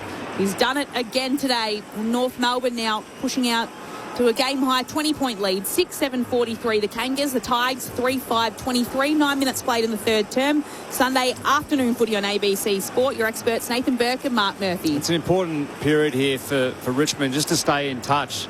You just feel that if North are able to kick another goal here, the game's almost too far away from Richmond getting back involved in this game. And just then, Vlauston, just the ability to take an extra second or two and a blind turn inside your D50, deep inside your D50 is just not the play, especially from one of your senior players. You need to just try and get the ball out of there as quickly as you can, not take too many risks deep inside your D50. 3 in a row either side of half-time for the Roos. Nankervis rises highest in the middle this time. Sherry with the clearance, kicks inside the 50. Darling was held on to. Anand had a fistful of the jumper. And Jack Darling hasn't seen a lot of it so far in this game. Just the one kick before this. Now he's got a set shot from 35 out. Just held on, and Jack Darling certainly made it pretty obvious to the umpire that he didn't get a free run at it. But just the way in which it came out the front door is a bit concerning for Richmond outside that centre square bounce. 4 last week, looking for goal number 20 on the season. He misses. It was an opportunity that across the course of his career he would think he would have taken the most of. 21-point lead for the Kangaroos. 11 gone, third term. Sunday footy on ABC Sport. Jaden Short to bring in the footy for Richmond. And he just chips it ahead of him. It's not a great kick for Banks, who does mark ahead of Constanti. Right back pocket for Richmond. He's given the hurry up by the umpire, and he'll work it down the southern wing into one of the only patches of sunlight remaining on the ground at the moment, as Core takes it though for North Melbourne. A long kick inside forward 50. It had no direction whatsoever. Miller sits back and marks the Tigers. I want to see the Tigers start taking some risks. None of this around the boundary sort of stuff. Come back through the middle. It's the only way they're going to score. Horrible kick off halfback from Short. An uncharacteristic error straight to Simpkin. Floston cleans it up. Simpkin's handball forward for Dersner was smashed out of play by Floston. And a ball in at the junction to the 50 and the boundary at right half forward for the Kangas. They've hardly used the centre corridor at all, and I can't really remember them taking a significant risk with the ball at all. A little bit more dare urged from Nathan Burke for the Tigers here in this second half. Goad in ruck this time for North Melbourne. He turns tackler on Campbell. Twice the size, half the number of the Richmond 44. A fair set of hair on the young man. He is the big South Adelaide product. Maine. Didn't turn his attention to footy until he was 16 or 17. Talented basketballer growing up. Freak athlete. And he's playing his second game for the Kangaroos in his 4th season on the list. Another stoppage inside forward 50 here for the Kangas. Up by 21 points, 13 minutes played here in this third term. Clever knockout from Cumming at the stoppage to Campbell, off a step, up toward the wing. Comben, he bashes it out of play, and it'll be tossed in front of the members. 0437 774 774. Murph will have to get you to start reading out some of the text in a moment. You're in charge of that. There's too many. Got down the top 5 almost. They're certainly there. It's toss and go. Go to the footy. Flailing arms and legs. The bad one. Some are wondering whether or not you're going to stick around, because you did say before that you're keen to get out of here at 3/4 time. You're being held to account. Well, you're lucky I'm hemmed in here, Murph, because I've already packed up my gear. It's a tight box at the MCG. Just ask Jim Maxwell during cricket season. Platform 4's waiting for him down at Richmond. Sheasel, handpass to Daniel, handpass to Davies, Uniac. A shallow entry inside forward 50 for North Melbourne. Kyannon's there to intercept for Richmond. Just a little chip forward. He's able to find Cumming, who was the first goal kicker of the match. He flares it out wide to Broad. And round the boundary line they go again. And chips it down towards Short. He hasn't had much of an impact today. Got a thumping boot on him and uses all his distance to try and find it towards Lafau, who is being held by Core. And that's a free kick to McCulty, right at centre wing, on Shane Warnstan's side of the ground. Out wide for Prestia. Tied up against the boundary line. The overlap run. Now the kick from short. Deep entry. Goad over the top. Reaches across and smashes it toward the boundary line. Daniel scooped it up. Handball to Darling. Darling's exiting kick. It'll come straight back. And Prestia marks again for Richmond. 70 metres from home at right half forward. Comes off his line, so he's called to play on. He's going to come back to Miller, who's on the AFL logo, southern side of the ground. Swings his kick across the middle to Anand. Anand to left half forward for Floston. They've set this up nicely. Options on inside the 50. Sonsi was the short. Floston goes to the pocket for Tresize, who's marked 5 in from the boundary, 45 from home in the left forward pocket. It was a good switch. They had the overlap over this side of the ground. They probably just could have gone a little bit more inboard rather than go for this one. Really hemmed up against the boundary line, but still, it's a forward 50 mark and they'll get a shot on goal. Kicked one last week, James Tresize, 34th game. He's only kicked the 4 goals for. This is a difficult assignment from just inside the boundary line and the better part of 50 metres out. And his left foot kick is nowhere near it. Out of bounds on the full. Still a 21-point lead to the Kangas, 15 gone third term. They haven't broken them yet. The Tigers can't score, but as we know, 21 points is not a lot in modern day footy, so there's still a chance. And Parker's kick is a turnover as Властен Mark sends the ball inside forward 50. That'll be a Richmond mark inside. Comben was in a tussle for North. Comben looks pretty sore here. Still on the ground as well.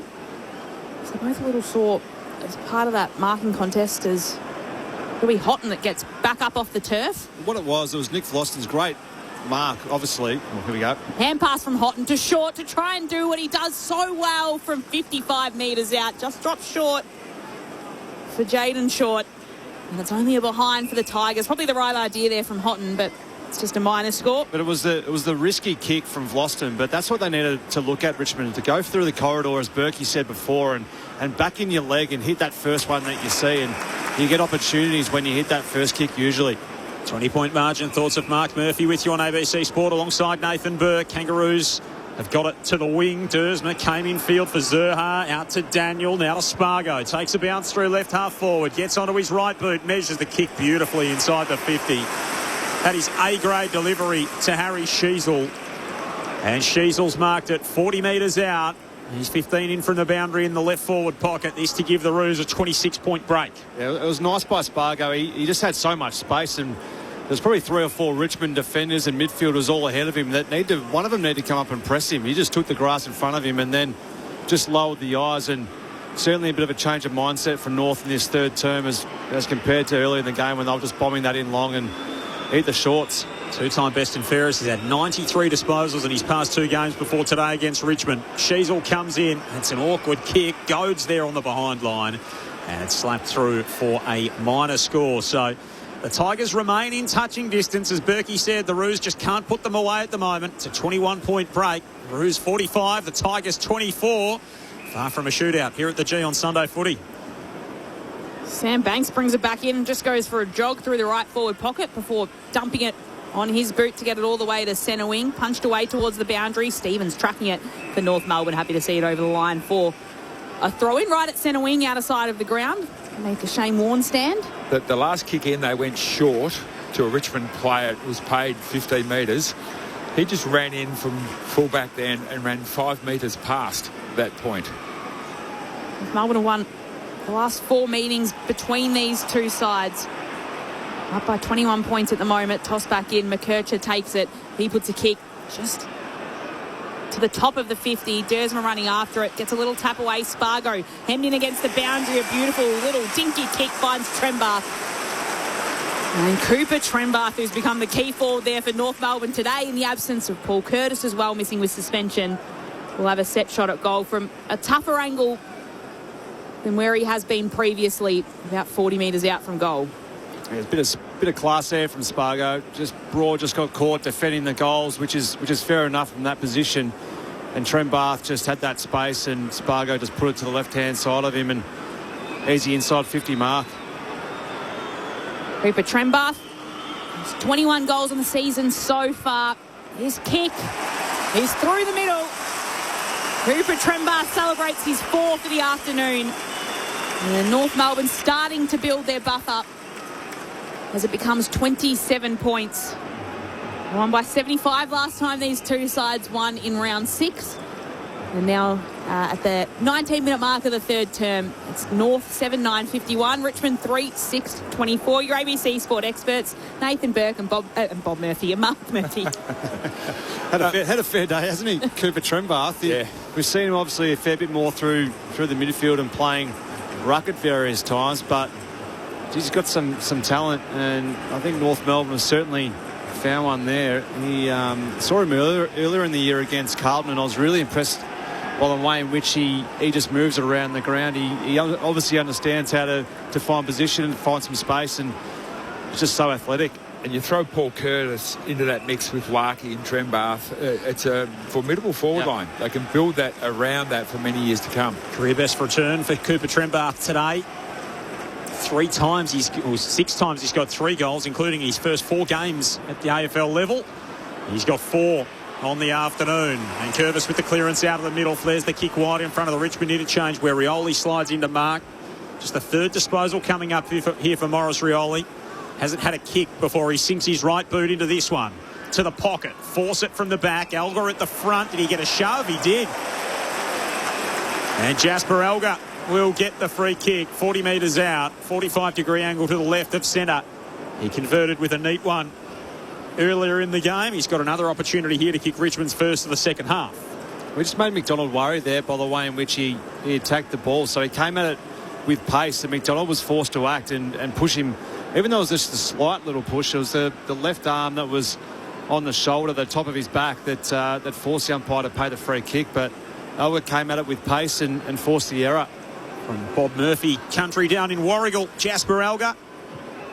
45-metre kick. It's a bit of a copter, and it wobbles its way into the right-hand post. 3-7 the Tigers, so 3 behinds in the quarter. North Melbourne's kicked 2 goals, 4. And it is the Kangaroos by 26. Daniel brings it out to Harry Sheasel. He's got Zohar on short. Decides not to use him and goes back. Takes his full allocated time, indicates he's going long, and then kicks to Spargo. That was not 15. And Spargo has to gather, hand pass it to Sheasel, who goes back to Spargo. It's all a bit of a mess. Taranto comes in for Richmond, hand passes it to Campbell, hand passes it away, and it's a turnover. Wardlaw has it, hand passes it to Sheasel. He can't pick it up cleanly. Spargo's in there again. These two are getting the ball 10 times in the space of 30 seconds. Comes out to McKercher. No one can move it cleanly. The hand pass comes to Cooper Harvey, and then hand passes it back to McKercher. Maybe North Melbourne are on here. Hand pass to Parker. Hand pass to Harvey, running through the centre of the MCG. Kicks to the top of the 50. Too high for Blamires. He can't take it. Darling will. His hand pass to no teammate in particular. Rechko can easily steal it for Richmond and take 2 bounces along the wing. Darling and Blamires weren't on the same page. They weren't reading from the same book. Elgar's got it. Centre wing broadcast side. Take a risk. He wheels away. Kicks long down the line. Taranto inside the forward 50. Zerha puts his fist through it. Spills to Tresize. Just inside the arc for Richmond. Kick ricochets out the back. Lafau will be a chance to have a play at this. Taranto wanted it to come boundary side. It's spilled inboard to Daniel. Flicked his handball over the top. Looking for Blamires. He tackled Rioli and it draws to a stop. Inside forward 50 for Richmond. North by 26 points. 23 minutes gone. Third term Sunday footy on ABC Sport. Lafau and Sherry tangle in ruck. Taranto throws his boot at it. Spills away to Rioli. Picks it up. Curls it goalward. And it just sneaks in for a minor score to make it a 25-point margin. Again, the ball was down here in front of us. Prestia and I think it was Sam Banks in the middle of the ground. A quick switch to them, get the ball to the fat side, but no, we'll just bomb the ball long down the line. The Tigers, if they're going to get back into this game, they've got to be bold. Claw with a long kick all the way to centre wing. Sherry just tries to use his to juggle it and gather it. He can't take it cleanly. Richmond's has an in there. Blamires goes in after it. 6 players dive on top of the footy, and we'll have a ball up right at the interchange gates. We'll be heading to St Kilda and the Western Bulldogs at the conclusion of this match. That game does begin in about 20 minutes' time, so if you'd like to listen to that, it will be on the ABC Listen app, and you can hear the beginning of that match before we get to there about the end of the first quarter. But here it is, North Melbourne ahead by 25 points. Secondary ball up, taking place in front of the interchange gates. Boston standing on the boundary line, watching on. Davies-Uniacke takes it, just tries to move around the wall of Richmond players. Hand passes back to Stevens, hand pass to Harvey, hand passes back to Stevens, who flicks it back to Harvey. This time he has to put it on his boot as he's hemmed into the boundary line, against the boundary line, looks for Sheasel. Can't take the mark. Darling falls over, going in after it. Broad can't take it back for Richmond either. Constanti in the end gathers towards Dersma. Miller comes over the top of him, paddles it to his advantage, hand passes it outside of defensive 50. Sheasel's there to collect for North Melbourne. Good spotting of McKercher. And they finally work it inside their forward 50 for a set shot at goal here, North Melbourne. Colby McKercher will have to kick from about 52 metres out, though, a 45-degree angle. We love seeing just blokes who have got that just extra bit of class, and Sheasel's one of those players who you just knew as soon as he got that ball, he knew where he wanted to kick the ball. Saw McKercher at the corner of his eye and just laid a little banana, soft little banana over the top. So Colby McKercher coming in here. He's only got 4 goals for the season so far. As he puts it on his left boot, starts at left, tries to swing it back, and it doesn't come back enough. It's through for just a behind. North Melbourne's lead now 26 points after 25 minutes played in this third term, round 15 at the MCG. Sunday afternoon footy on ABC Sport. No late changes for that St Kilda Bulldogs game either way. Interesting there, Rioli was doing some little star jumps on the mark and the umpire told him to stand still. I thought you were allowed to actually jump up and down as long as you didn't go sideways, backwards or forwards. I'm not even going to pretend like I know, Berkey, to be honest, at this stage with that rule. I'm pretty sure you can jump up and down. You just can't move off that spot. Yeah. Yep. The umpire made a deal of going over and saying, hey, no, stand still.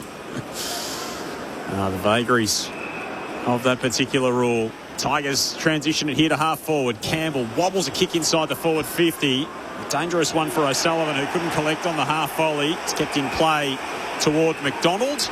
It'll be thrown in the pocket of the ground where the sunshine is retreating toward, the southeastern pocket. On that Shane Warne stand side. Ball will be tossed back in. North 7-10-52. Richmond 3-8-26. Joel Peterson, Lauren Borden, Mark Murphy, Nathan Burke and Lex Pesher with you. Sunday footy here on ABC Sport. O'Sullivan throws his hand at it at the stoppage, trying to paddle it to his own advantage. Taranto watches it trickle across the boundary line, and another throw-in junction at the 50 in the boundary at right half forward for the Tigers. No, we're going to decide whether it's a throw-in or a lasso. Just need something special here from someone at Richmond. A minute to go in this third term. Who can be someone to create an opportunity here? Now we're going upstairs to see, are we? Oh, no, it's a lasso. So it's a lasso free kick. All the umpires convened, so did the ARC. We've all paused. It always happens in that pocket of the MCG, these decisions. Straight to the pool room for this game, Loz. I'm not sure about that. I don't think Daryl Kerrigan would be interested in this one. It's a free kick, though, for North Melbourne. The kick comes out to centre wing. It'll be all cleaned up, though, by Richmond. Sonzi hand passes it across to Anand, who puts it down the wing. It's directly a turnover as Parker marks now for North. Just stabs the kick ahead of him. Sheasel takes the mark, then hand passes it back to Parker. Dumps it on his boot to left half forward. And Anand's there. Now go through the middle. You've got players in there. No, we'll go across. 200-centimetre Kai Anand in his second game. Takes the mark. Chips it to short in defensive 50. And he goes to Sam Banks, and they'll switch it from the broadcast side of the ground back to the southern side of the ground where Anand marks. Might be watching a Twister or Jumanji, potentially, Loz, instead of the footy, the Kerrigan household today. And kicks up the line. Sherry floats in and takes a mark. He took a couple of important marks late last week. Tristan Sherry in the waning stages. Sends it out wide. Sheasel trying to break free from Fawcett. He's got it just in front of the wing on the southern side of the grounds. And brings an end to the third term as he kicks inside the forward 50. North Melbourne's built a 26-point advantage in that term. Richmond going goalless, just the 4 behinds in that quarter. The third time they've been goalless in a quarter so far this season. And for North Melbourne, they added 3 goals for to their halftime score. A game that has not hit any great heights to 3-quarter time. It's the Kangaroos 7-10-52 to Richmond 3-8-26. So the Roos doubling the Tigers' score, but that's not saying much through 3 quarters in this one. Cooper Trembath has 4 goals. He's kicked more goals than Richmond have in this game so far. Constanti, Wardlaw and Larkey all with singles. Alga, Lafau and Cumming have the 3 goals for Richmond. At half-time of that World Cup match between Japan and Tunisia, it is Japan that's gone up 2-0 in that one. So a further goal for them for the last time. They might kick more goals than Richmond as well, Loss. We'll have a check on that. We'll be able to update you at the end of the match with how Japan goes against Tunisia. That's in World Cup action at the moment. St Kilda and the Western Bulldogs to come after this match at Docklands. Maybe Eric Banner will be watching that one, his beloved Saints. It is North Melbourne, though. At 3-quarter time, up by 26 points. The final term still to come. Sunday afternoon footy on ABC Sport. Some chase the story. We'll be interviewing some of Australia's most famous faces. And some are the story. Hello, beautiful people. The piano, the assembly, and race around the world. This is fabulous. I loved it. Great storytelling on ABC iView. This is the 2026 AFL Premiership season with ABC Sport. North Melbourne on the counter-attack here. Stevens got the handball away. Constanti running in on goal. Drives it through. And wheels away in jubilant celebration. Kangaroos go end to end. Fargo's in there, dives on top of the footy, spills out the back. Waston has it. He's tackled by Trembath, holding the footy. And there's some intent from North Melbourne in this third term. From right in front of goal. Almost an unmissable distance. And he makes no mistake. Trembath with goal number 3 today. To the top of the 50. Dersma running after it. Gets a little tap away. Spargo hemmed in against the boundary. A beautiful little tinky kick finds Trembath. Cooper Trembath. 21 goals in the season so far. This kick is through the middle.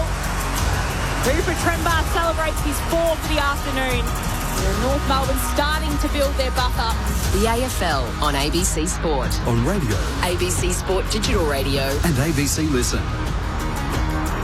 It is North Melbourne, 26 points for good at 3-quarter time in a game that's reached no great heights here at the MCG. 7-10-52, the Kangas to Richmond 3-8-26. The Tigers haven't scored a goal since the 21-minute mark of the second term, going goalless in that third term when it was all 3 goals going the way of the Kangaroos, who came back from Perth last week. They held on to win by 1 point against the Eagles. And it was a good effort from Richmond against Brisbane down in Tasmania last week as they come to the MCG today. For the final term coming up, it is North Melbourne that'll be leading by 26 points heading into that. Lauren Borden and Joel Peterson calling the action. Lex Pescher's down on the boundary for us. Nathan Burke and Mark Murphy are our ABC Sport experts. On the text line, 0437 774 774. Murph, we've got a few coming through. Yep. Some on the Frankston line. Yeah, there's plenty on the Frankston line today. Good. The Traralgon Tigers not impressed. I'll see you on the way home. Nathan quickly eroding his man of the people tag. Residents of Maui by the Sea not impressed. And I can say that being a Maui boy by birth. Anything to respond? What's Maui got to do with the Frankston line? Don't know, is that anywhere near it? I'll have no idea. Maui by the Sea is Frankston, I think. Oh, is that what he's saying? Oh, is it? Yes. Yeah, I think I've that's never what heard the it called Traralgon that. Tigers going for. I've never heard it called that either, but I was just drawing the line between the two there. Frankston is a wonderful spot. I grew up in Frankston. Love it. Coached local football down there. Still do. Still do. Yeah. The Mighty Bulls.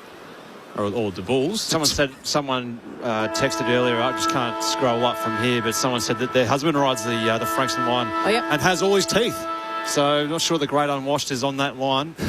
But anyway. But I think we're just checking in that Berkey is still here at 3-quarter time. He said pre-match, based on how this game goes, he might be on the what time train? Well, he could have been on the 3:38. He could be on the 3:18 at this stage, but he is still here, which is good to see. Tim, the boss, texted me and said, I don't get paid if I go home early. That's the only thing keeping me in the seat. You got to stamp that time card.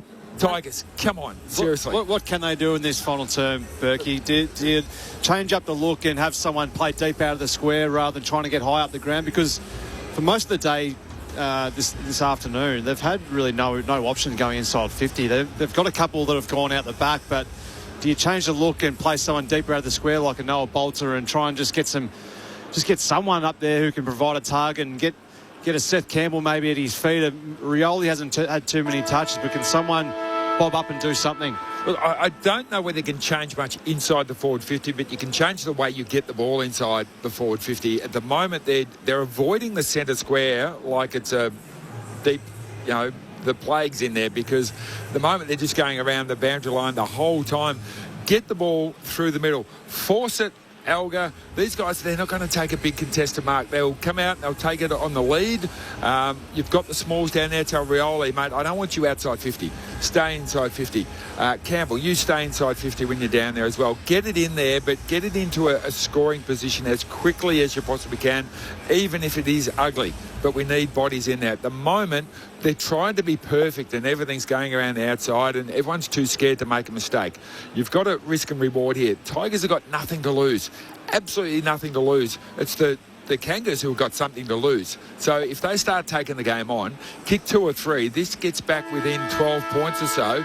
The Kangas are going to be the ones that go, oh boy, we don't want to lose here. We don't want to lose here. They're going to start playing safe, and that's when you win the mental battle. At the moment, they're not putting the Kangas under physical or mental pressure by the way they're actually playing the game. So hopefully Uze has taken that point of view and actually just getting these boys to risk and reward here. Let's try and win this game, not try and be perfect.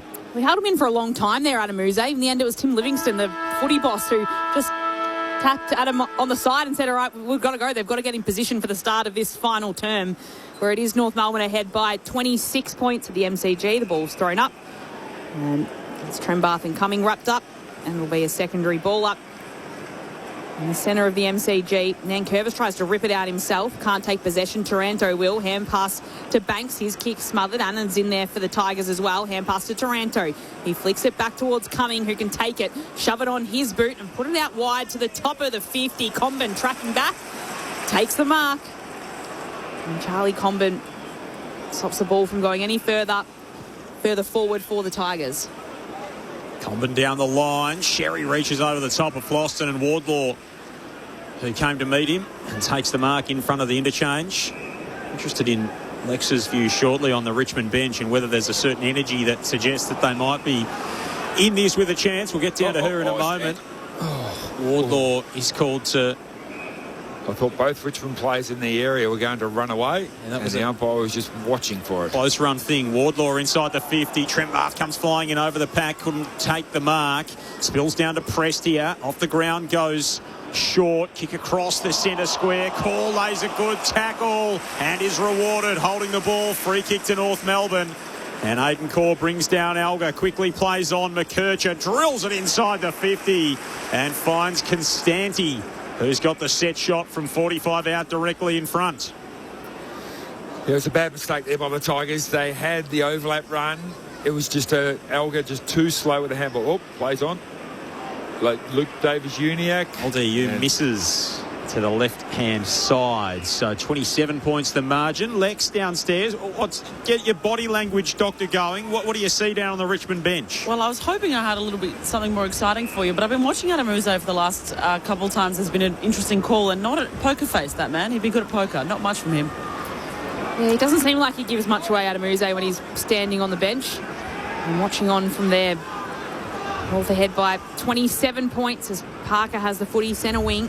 Drills the footy into the centre of the ground, finds Harvey, hand passes it to Zerha, who takes a bounce as he runs right through the centre of the MCG, delivers the footy beautifully inside forward 50 to Larkey on the lead. Holds onto the mark and Allen behind him, can only fall to the ground.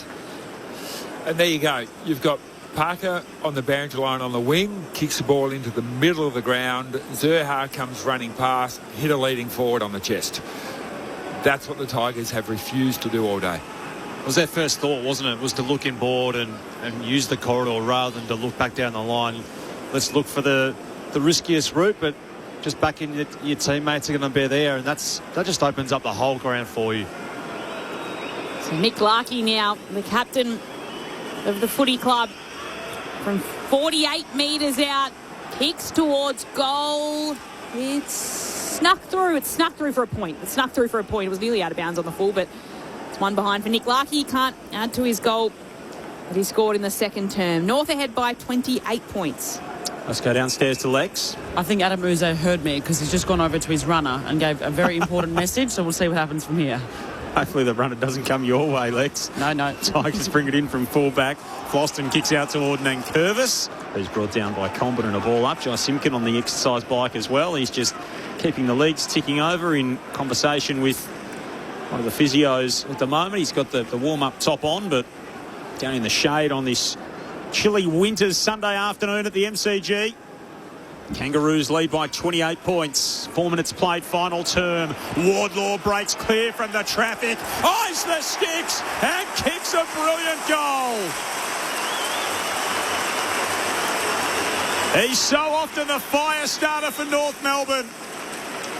And George Wardlaw brings a little bit of warmth to proceedings here in the last term at the MCG. His second in game number 50. And a brilliant breakaway goal from the stoppage it was. 8-12-60 the Roos, 3-8-26 the Tigers. 4 minutes played, final term. It was a nice bit of burst, wasn't it, from Wardlaw? It was Constanti who was the first to react ahead of the contest, and just a quick little give to Wardlaw.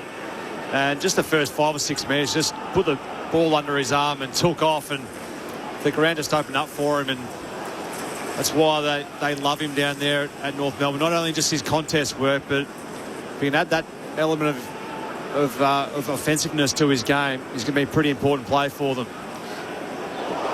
So back in the middle, ball tossed up. Nankervis on his knees, flicks it out towards Prestia, who puts the kick to the top of the 50 for the Tigers. Bolter gathers it cleanly. He'll try and banana this one towards goal, and he's got it. Finally, Richmond put another goal on the board. This time in the last quarter at the 5-minute mark of this final term. It's their first goal of the second half. Their most recent goal before that coming at the 21-minute mark of the second term. Noel Bolter able to put through Richmond's 4th goal of the day. Like I said, early stages of this final term. Richmond 4-8-32. North Melbourne 8-12-60. That's a 28-point advantage to North. You mentioned earlier, Murph, the fact that he does some head-scratching things at times, Noel Bolter, and then he just roves off the pack and kicks a check side from 40 metres out straight through. Just turned on a dime and kicks a banana from 40 out. That just shows a bit of class. But how about the leap from Cooper Trembath? He jumped on Nankervis' shoulder here in the centre square bounce before. He goes upstairs again at Nankervis. He's able to take possession. He's tackled. Wardlaw was in there on the tackle. First time in George Wardlaw's career he's kicked multiple goals in game number 50. So his 15 goals had all come in individuals before today.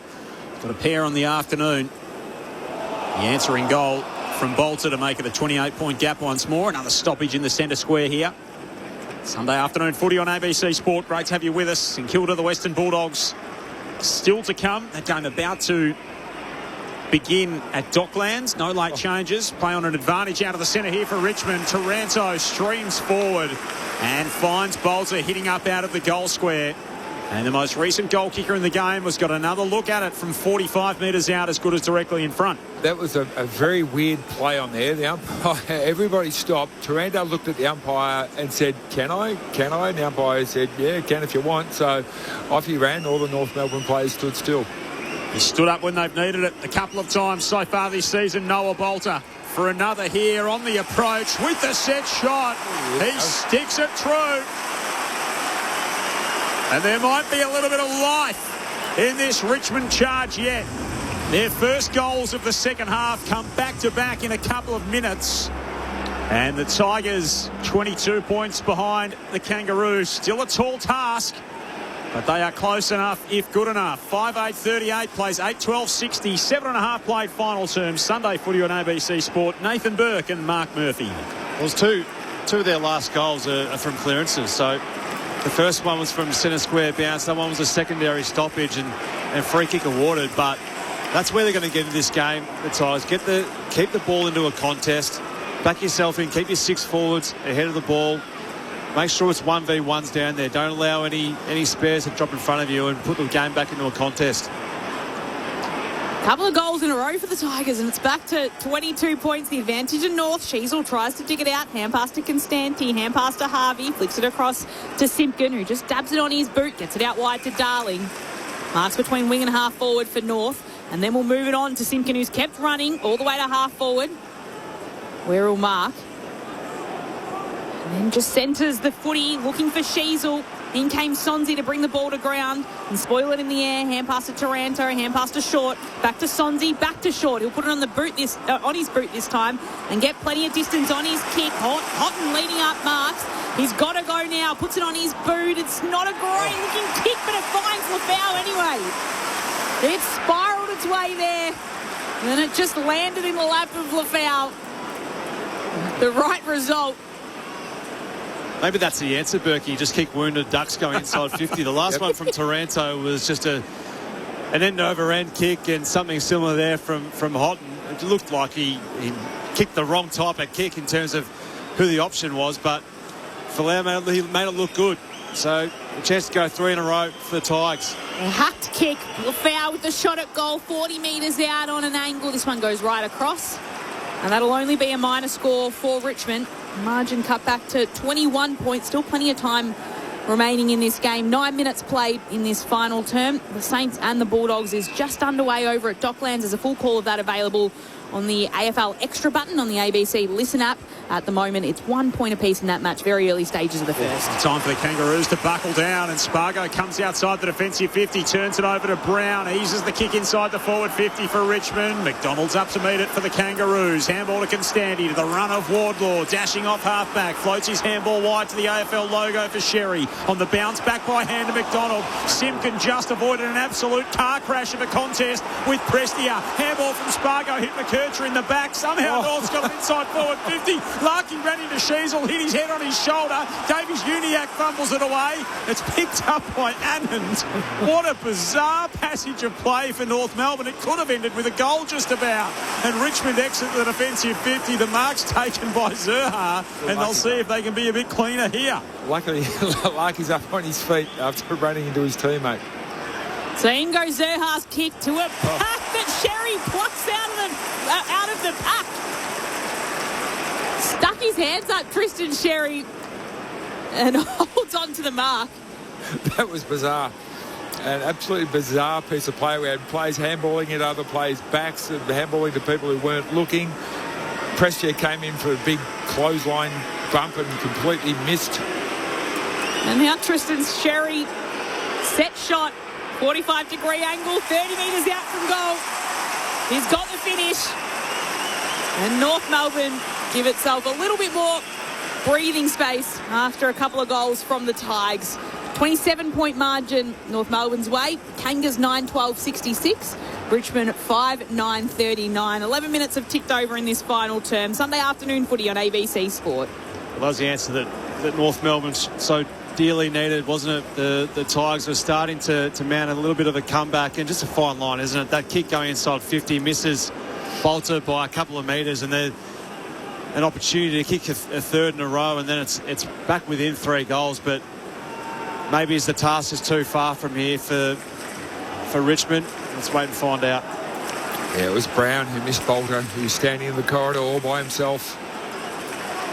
They'll need to kick 5 from here, Richmond, having kicked 5 for the day so far.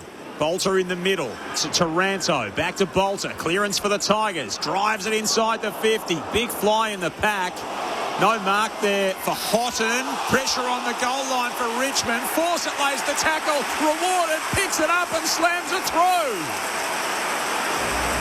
Liam Fawcett has hardly seen it today, but he took his opportunity there. Kicks his first. And Richmond with the instant response. 6-9-45. Trailing North Melbourne 9-12-66. 12 and a half played. Final term. Sunday footy on ABC Sport. And again, it was a centre square bounce that Richmond get the ball out of there and give their forwards first opportunity. And then it was just down to pressure, 450 pressure that Richmond were able to put on and win the free kick. I'm not sure about the play on from 2 metres out, but he can just go back and kick it over the man on the mark. But playing with energy, the Tigers back within it, but they look their most dangerous when they're just getting yardage. And it doesn't really matter how it gets there, but as long as it's going forward. 3 goals to 2 in this final term. Richmond with the 3 as Bolter takes it from the middle, stabs it inside forward 50. No mark can be taken by Houghton. It spills out the forward 50, but it'll be coming back from Sonzi, who kicks this one over the top of Fawcett's head. And Comben takes a steadying mark for North Melbourne. Chips out towards Parker and a little chip towards Daniel. They'll move it slowly outside of defensive 50 where O'Sullivan can mark. Bolter's the man at the moment for Richmond. He really looms as the game breaker. 2 goals, 2 big centre clearances as well. Spargo at half-back for North Melbourne. Turned it over with a kick in a similar spot earlier in the quarter. Kicks down the line and Brown backs into Blamires. Fists it out of play. It'll be tossed in centre of the southern wing. 21-point lead to North Melbourne. Scores level at quarter time. The Kangaroos by 8 at half time, by 26 at three-quarter time. Richmond with their only 3 goals of the second half so far here in this last term. North have kicked 2. It's a 21-point lead to the Kangaroos at the stoppage outer side of the ground. Brown for Richmond. Handball on the up looking for Richco. Went without it. Darling emerges through the pack. Sells a little bit of candy. The big fella runs out toward the boundary line. Hooks his kick inside the 50. Floston stood under it. And Dersma coming across, chopped the arms. No advantage for the Tigers off half-back. No, it's going the other way. I think it was a Shepherd kept Dersma out of the contest. And spotting Berkey. And so Zane Dersma, who's kicked 3 behinds today, has the footy 52 metres out. Chips short to Blamires, who's got it. The junction of the 50 in the boundary. 49 metres out is where Floston stands on the mark. Tigers fans not happy as they see the replay of that free kick. Tom Blamires' first goal in AFL back in round 1 against Port Adelaide at Docklands was from a similar spot on the ground. This is just wasting 30. Tell him he's dreaming. I was kicking it from there. Blamires sizes it up, kicks at the top of the square. That was always coming. Goad puts his fist through it, tries to keep it alive for North Melbourne. Rioli 45 out from defensive goal, barrelled over by O'Sullivan. O'Sullivan takes possession. Blamires is there to mop up. Handball away to Daniel. Daniel's kick to Sheasel. Sheasel inboard to Dersma. And so the gamesmanship worked in the end after the Blamires set shot, and Dersma gets a look from 40 out, angle negligible. That's why he's so important, Harry Sheasel. You just knew as soon as he was going to get that ball delivered over the top that he was going to go look short. So if you can get the ball 50 to 70 out more times than not for North Melbourne, he's going to lower the eyes and hit up the target. He's missed 3 set shots today, Zane Dersma. This for a 27-point lead in the last quarter. Comes in and misses a 4th. 22 points, North Melbourne's lead, 16 gone last term as Sam Banks rushes over to collect the footy. He can sense the urgency for Richmond. Until he's a little unsure of what to do with it and then decides to go across to the southern wing. It's a long kick out. Tom Brown holds onto the mark and wants to play on quickly. Hand pass to Rechko. They've got to go down the southern wing and move it quickly. It's a good kick that finds Morris Rioli as they string a passage of possessions together. Hand pass to Rechko inside forward 50. That was a hurried kick and Parker was ahead of his opponents. It was so good up until that point. It was good quick movement from the Tigers, and then Parker won the footy. Hand passed it out to Comben. His kick, though, will be a turnover. Kai Anand taking the intercepting mark at centre wing for the Tigers. He centres the ball. He was looking for Cumming. Couldn't take the mark, could gather though. Hand pass to Banks, who'll just kick for goal himself from 52 metres out. Offline, out of bounds on the full, no score. North Melbourne still ahead by 22 points, 17 minutes played in this final term. Well done by Kai Annan, though. He just kicked the ball into the middle. It was a little bit risky, but the result was a player had a shot for goal. Kicked it out in the full, but they had a shot far better than just kicking the ball out to the boundary. Sam Banks knew he cooked that as soon as he kicked it as well. The hands went straight to the head. He looked like he was getting swooped by a magpie or something, trying to protect himself like a reflex. Darling's been paid the mark at half-back. I reckon there's about 4 sets of hands on that. Wow. Bolter and Broad are both stomping up and down, throwing tantrums, toddler style for Richmond. Darling shoots it defensively to Daniel. North by 22 points, 67 plays 45. A win will get them to 7-7 on the campaign, with a couple of winnable ones to come against Essendon and Port Adelaide. The Tigers looking for a 3rd win of their season, but doing it the hard way. Simpkins kicked down the line. Darling, Broad thought he was held without the football. It spills out in front of the Richmond bench. It will be tossed back in. 18 played final term. The Bulldogs have got 3 on the board over at Docklands as well, Loz. 3-1-19 to the Saints, 2 behind. So a hot start for the Doggies. So on ABC, listen, if you'd like to Listen to it right now, or else we'll take you there at the conclusion of this match, as it is North Melbourne who take the footy. Sheasel's hand pass, though, a turnover. Cumming will bring it into possession for Richmond. Hand pass to Taranto. Cleverly gets a kick away. No. He's going to be pinned for holding the ball. I thought he just made a possession, Taranto, but the umpire blew his whistle. He kicked it off his thigh, I reckon there, Loz. Almost got there for Tim Taranto. And that's not a possession for him. Doesn't count. So Josh Simpkin takes the free kick, chips out wide to Davies Uniacke, who then runs inboard before dumping it on his right boot, getting it to the top of the 50. Why not go for Trembath? Can't take the mark. Brings it to ground. Simpkin, hand pass to Darling. Hand passes away. O'Sullivan picks it up cleanly as he's running and then curls the footy into a hot spot inside forward 50. Myers does well to bring it to ground against Rechko. Rechko wins it inside the defensive goal square. Has to kick away hurriedly to Broad. Hand passes it away. Trezai's chasing after it. Can't pick it up. Allows it in for Spargo of the Kangas. Can take a bounce close to the boundary line. Has to hand pass it. Broad takes it for Richmond. Hand pass to Cumming. Hand pass to Short. And they can get it out of defensive 50 here. Not quite. It'll be coming back as Harvey takes it. Puts the pass inside forward 50 for the Kangas. It's mopped up by Morris Rioli for the Tigers. A little bit of dash through the middle. Hand pass to Cumming. Got him on the up. He got pushed in the back. Luke Parker in on the tackle. Well, Morris got dacked while he's running through the middle of the MCG. He did indeed. Jaden Short's almost missed his boot with the kick off the instep. It's spilled away to Myers. Standing up in the tackle is Brown, just throwing his fist at the Sherrin, trying to thump it away. And we'll have a ball up in the centre of the ground. Umpire waiting an eternity for the rucks. Just get on with it. Throw it up. He does. Ended up being Taranto who went in there in ruck for Richmond. Brown for the Tigers takes the clearance, kicks inside the 50. Alga marks. And Jasper Alga with the goal at this end of the ground earlier on. As we tick into time on in this final term, his team down by 22. He needs this and then some. He does, and again it was a clearance from Richmond. They've kicked 3 goals in this final term, all on the back of 2 from centre squares clearances and 1 other clearance from a ball up. So certainly getting to work and getting some good looks, the Tigers. 8 goals in his past 3 weeks. Jasper Alga from right on the 50. Darts out to the right. Gives it everything. Right to the behind line. Through frame. Minus score. 67 the Kangas. 46 the Tigers. 21 gone. Final term. Sunday footy on ABC Sport.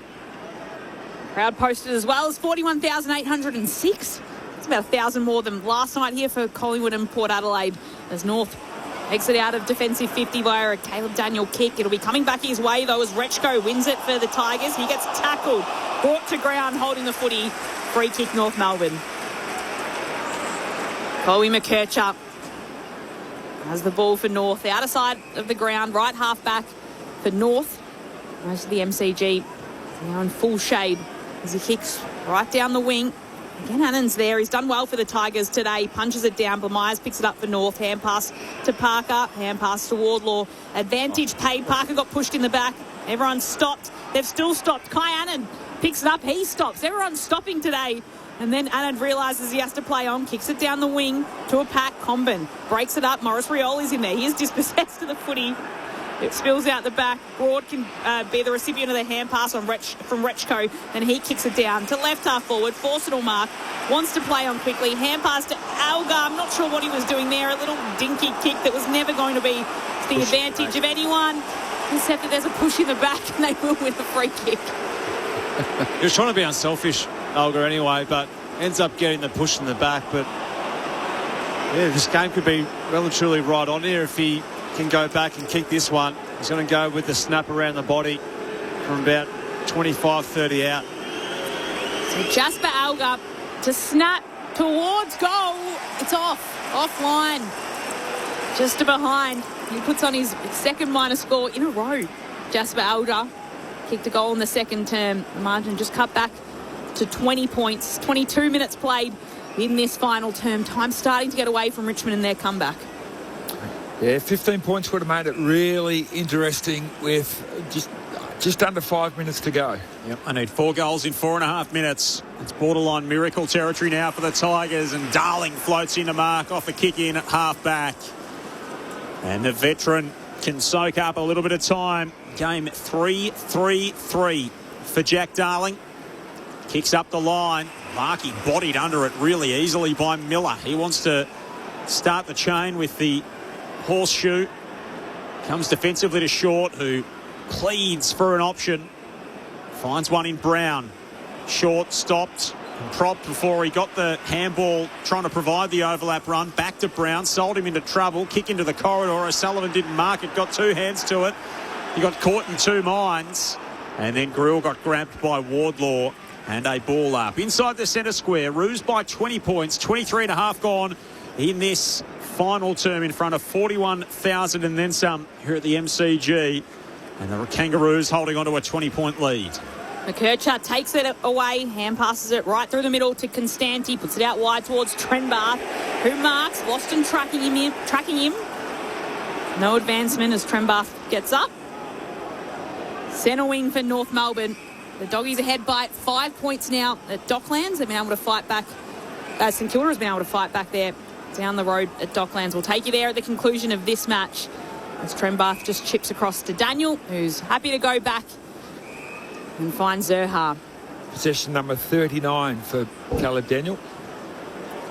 And most of them have been uncontested. Zerha takes it, thumps it right down towards a pack. Brown crushing in, brings it to the turf. And then Darling tackles Sonzi, and we'll have a ball up just inside the boundary line to the left of the Richmond bench. Broadcast side of the ground. North Melbourne ahead by 20 points in front of 41,000 fans. Tap down.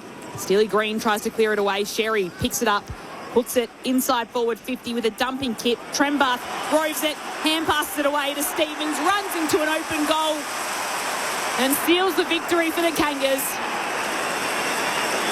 It's been ugly, but North Melbourne will be able to hold on from here. 26 points to the good against Richmond. 25 minutes played in this final term. It's North 10-13, 73. Richmond 6-11, 47. Sunday afternoon footy on ABC Sport. Your experts Nathan Burke and Mark Murphy. Well, they've just done enough, haven't they, Burkie, the North Melbourne Footy Club today, to get the win and do it well enough where they weren't really going to look back in probably a month's time ago. Geez, that was a great win against the Tigers either way. So they come here today to get the job done and to collect their 4 points and just to string two together after a pretty disappointing loss a few weeks ago against the Fremantle Dockers. So they've just had a bit more class across the ground for the majority of the day, and the Richmond just sort of been found a little bit wanting. They've tried hard, the Tigers, but just haven't had the class. From the restart, Trenbarth in the ruck, and Curvis brought down by O'Sullivan. Wardlaw continues to battle on. Sheasel gets thrown into the turf by Nankervis. I'm sure Tristan Sherry was all that thrilled with the treatment and a ball up. You mentioned 39 for Caleb Daniel Burkie. He's one off an equal career best, which he did in 2018 for the Bulldogs against North Melbourne. So he could have a second 40 disposal game in his career in the offing here. The stoppage, Wardlaw's kick forward, bashed the other way by Miller of Richmond.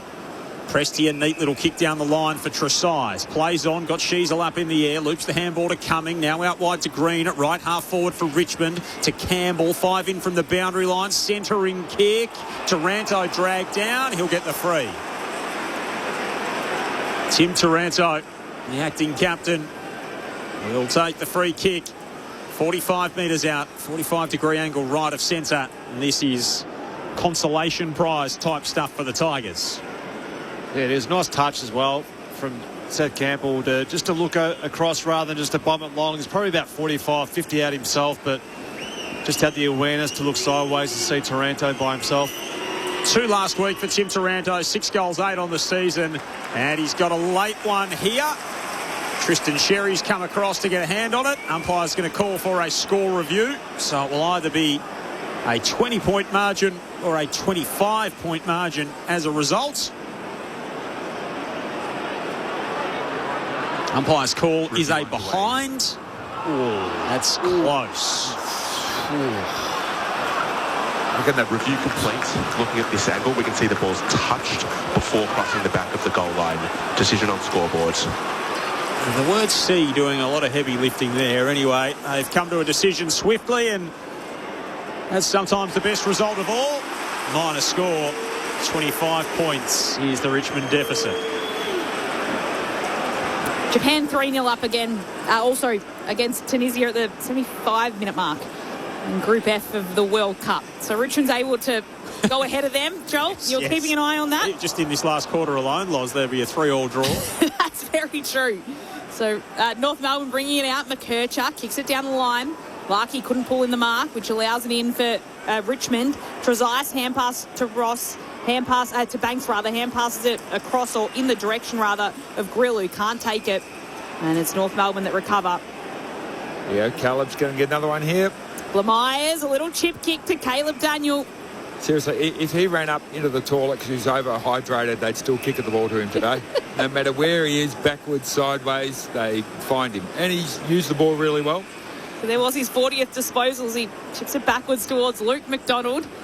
And McDonald with a thumping kick all the way down the wing. Prestia will rove it, rather, and pick it up. Hand pass it away to Short. Hand passes it backwards to Brown. He retreats to Miller. One bounce, and Miller's got plenty of space ahead of him at centre-half back. And he can just put it right into the centre of the MCG where Prestia marks. Prestia off to Brown. Kicks inside the 50 to Taranto, who stretches and marks. 45 metres from home, directly in front. Having not made the journey from a little bit closer with his last kick. Tim Taranto arcs out from the paint of the 50. It's an absolute shank. It's come off the hosel and it's dribbled away into the right forward pocket. And when you're getting booed, the Bronx cheers from a home crowd, you know that you've really whiffed on the set shot. It dribbles out for a boundary. Throw in at the half-hour mark of the last term. Blow the siren, please. Tossed in, Sherry. Can't quite get it. There's the siren. North Melbourne win. It's been often ugly, sometimes bizarre, this match. But North Melbourne will collect the 4 points, defeating Richmond by 25 points. Join in the chorus. North Melbourne's on the ball. Good old North Melbourne, the champions, you'll agree. North Melbourne is the team that plays to win for you and me. It was a pretty ordinary opening term, either side just kicking one goal for scores to be locked up at quarter time at the first change. North Melbourne moved ahead by 8 points at half time.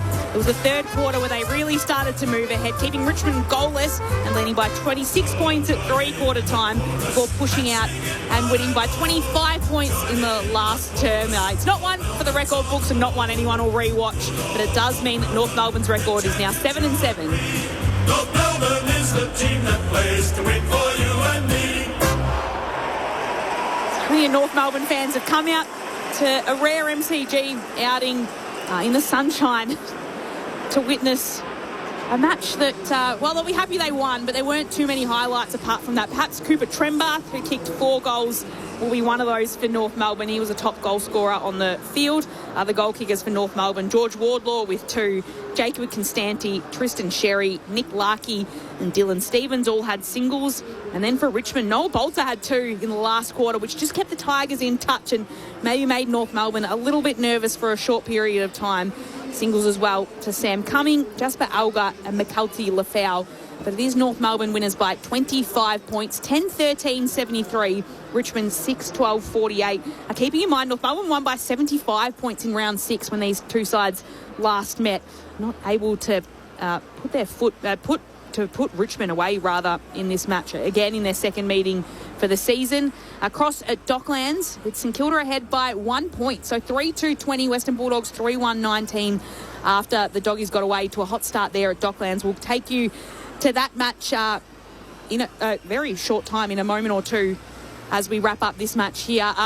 Berkey, North Melbourne, they couldn't put Richmond away. It was probably not what we expected from them. At the same time, they've come back from Western Australia. But they're 7-7. Does Alistair Clarkson take that at this time of the season?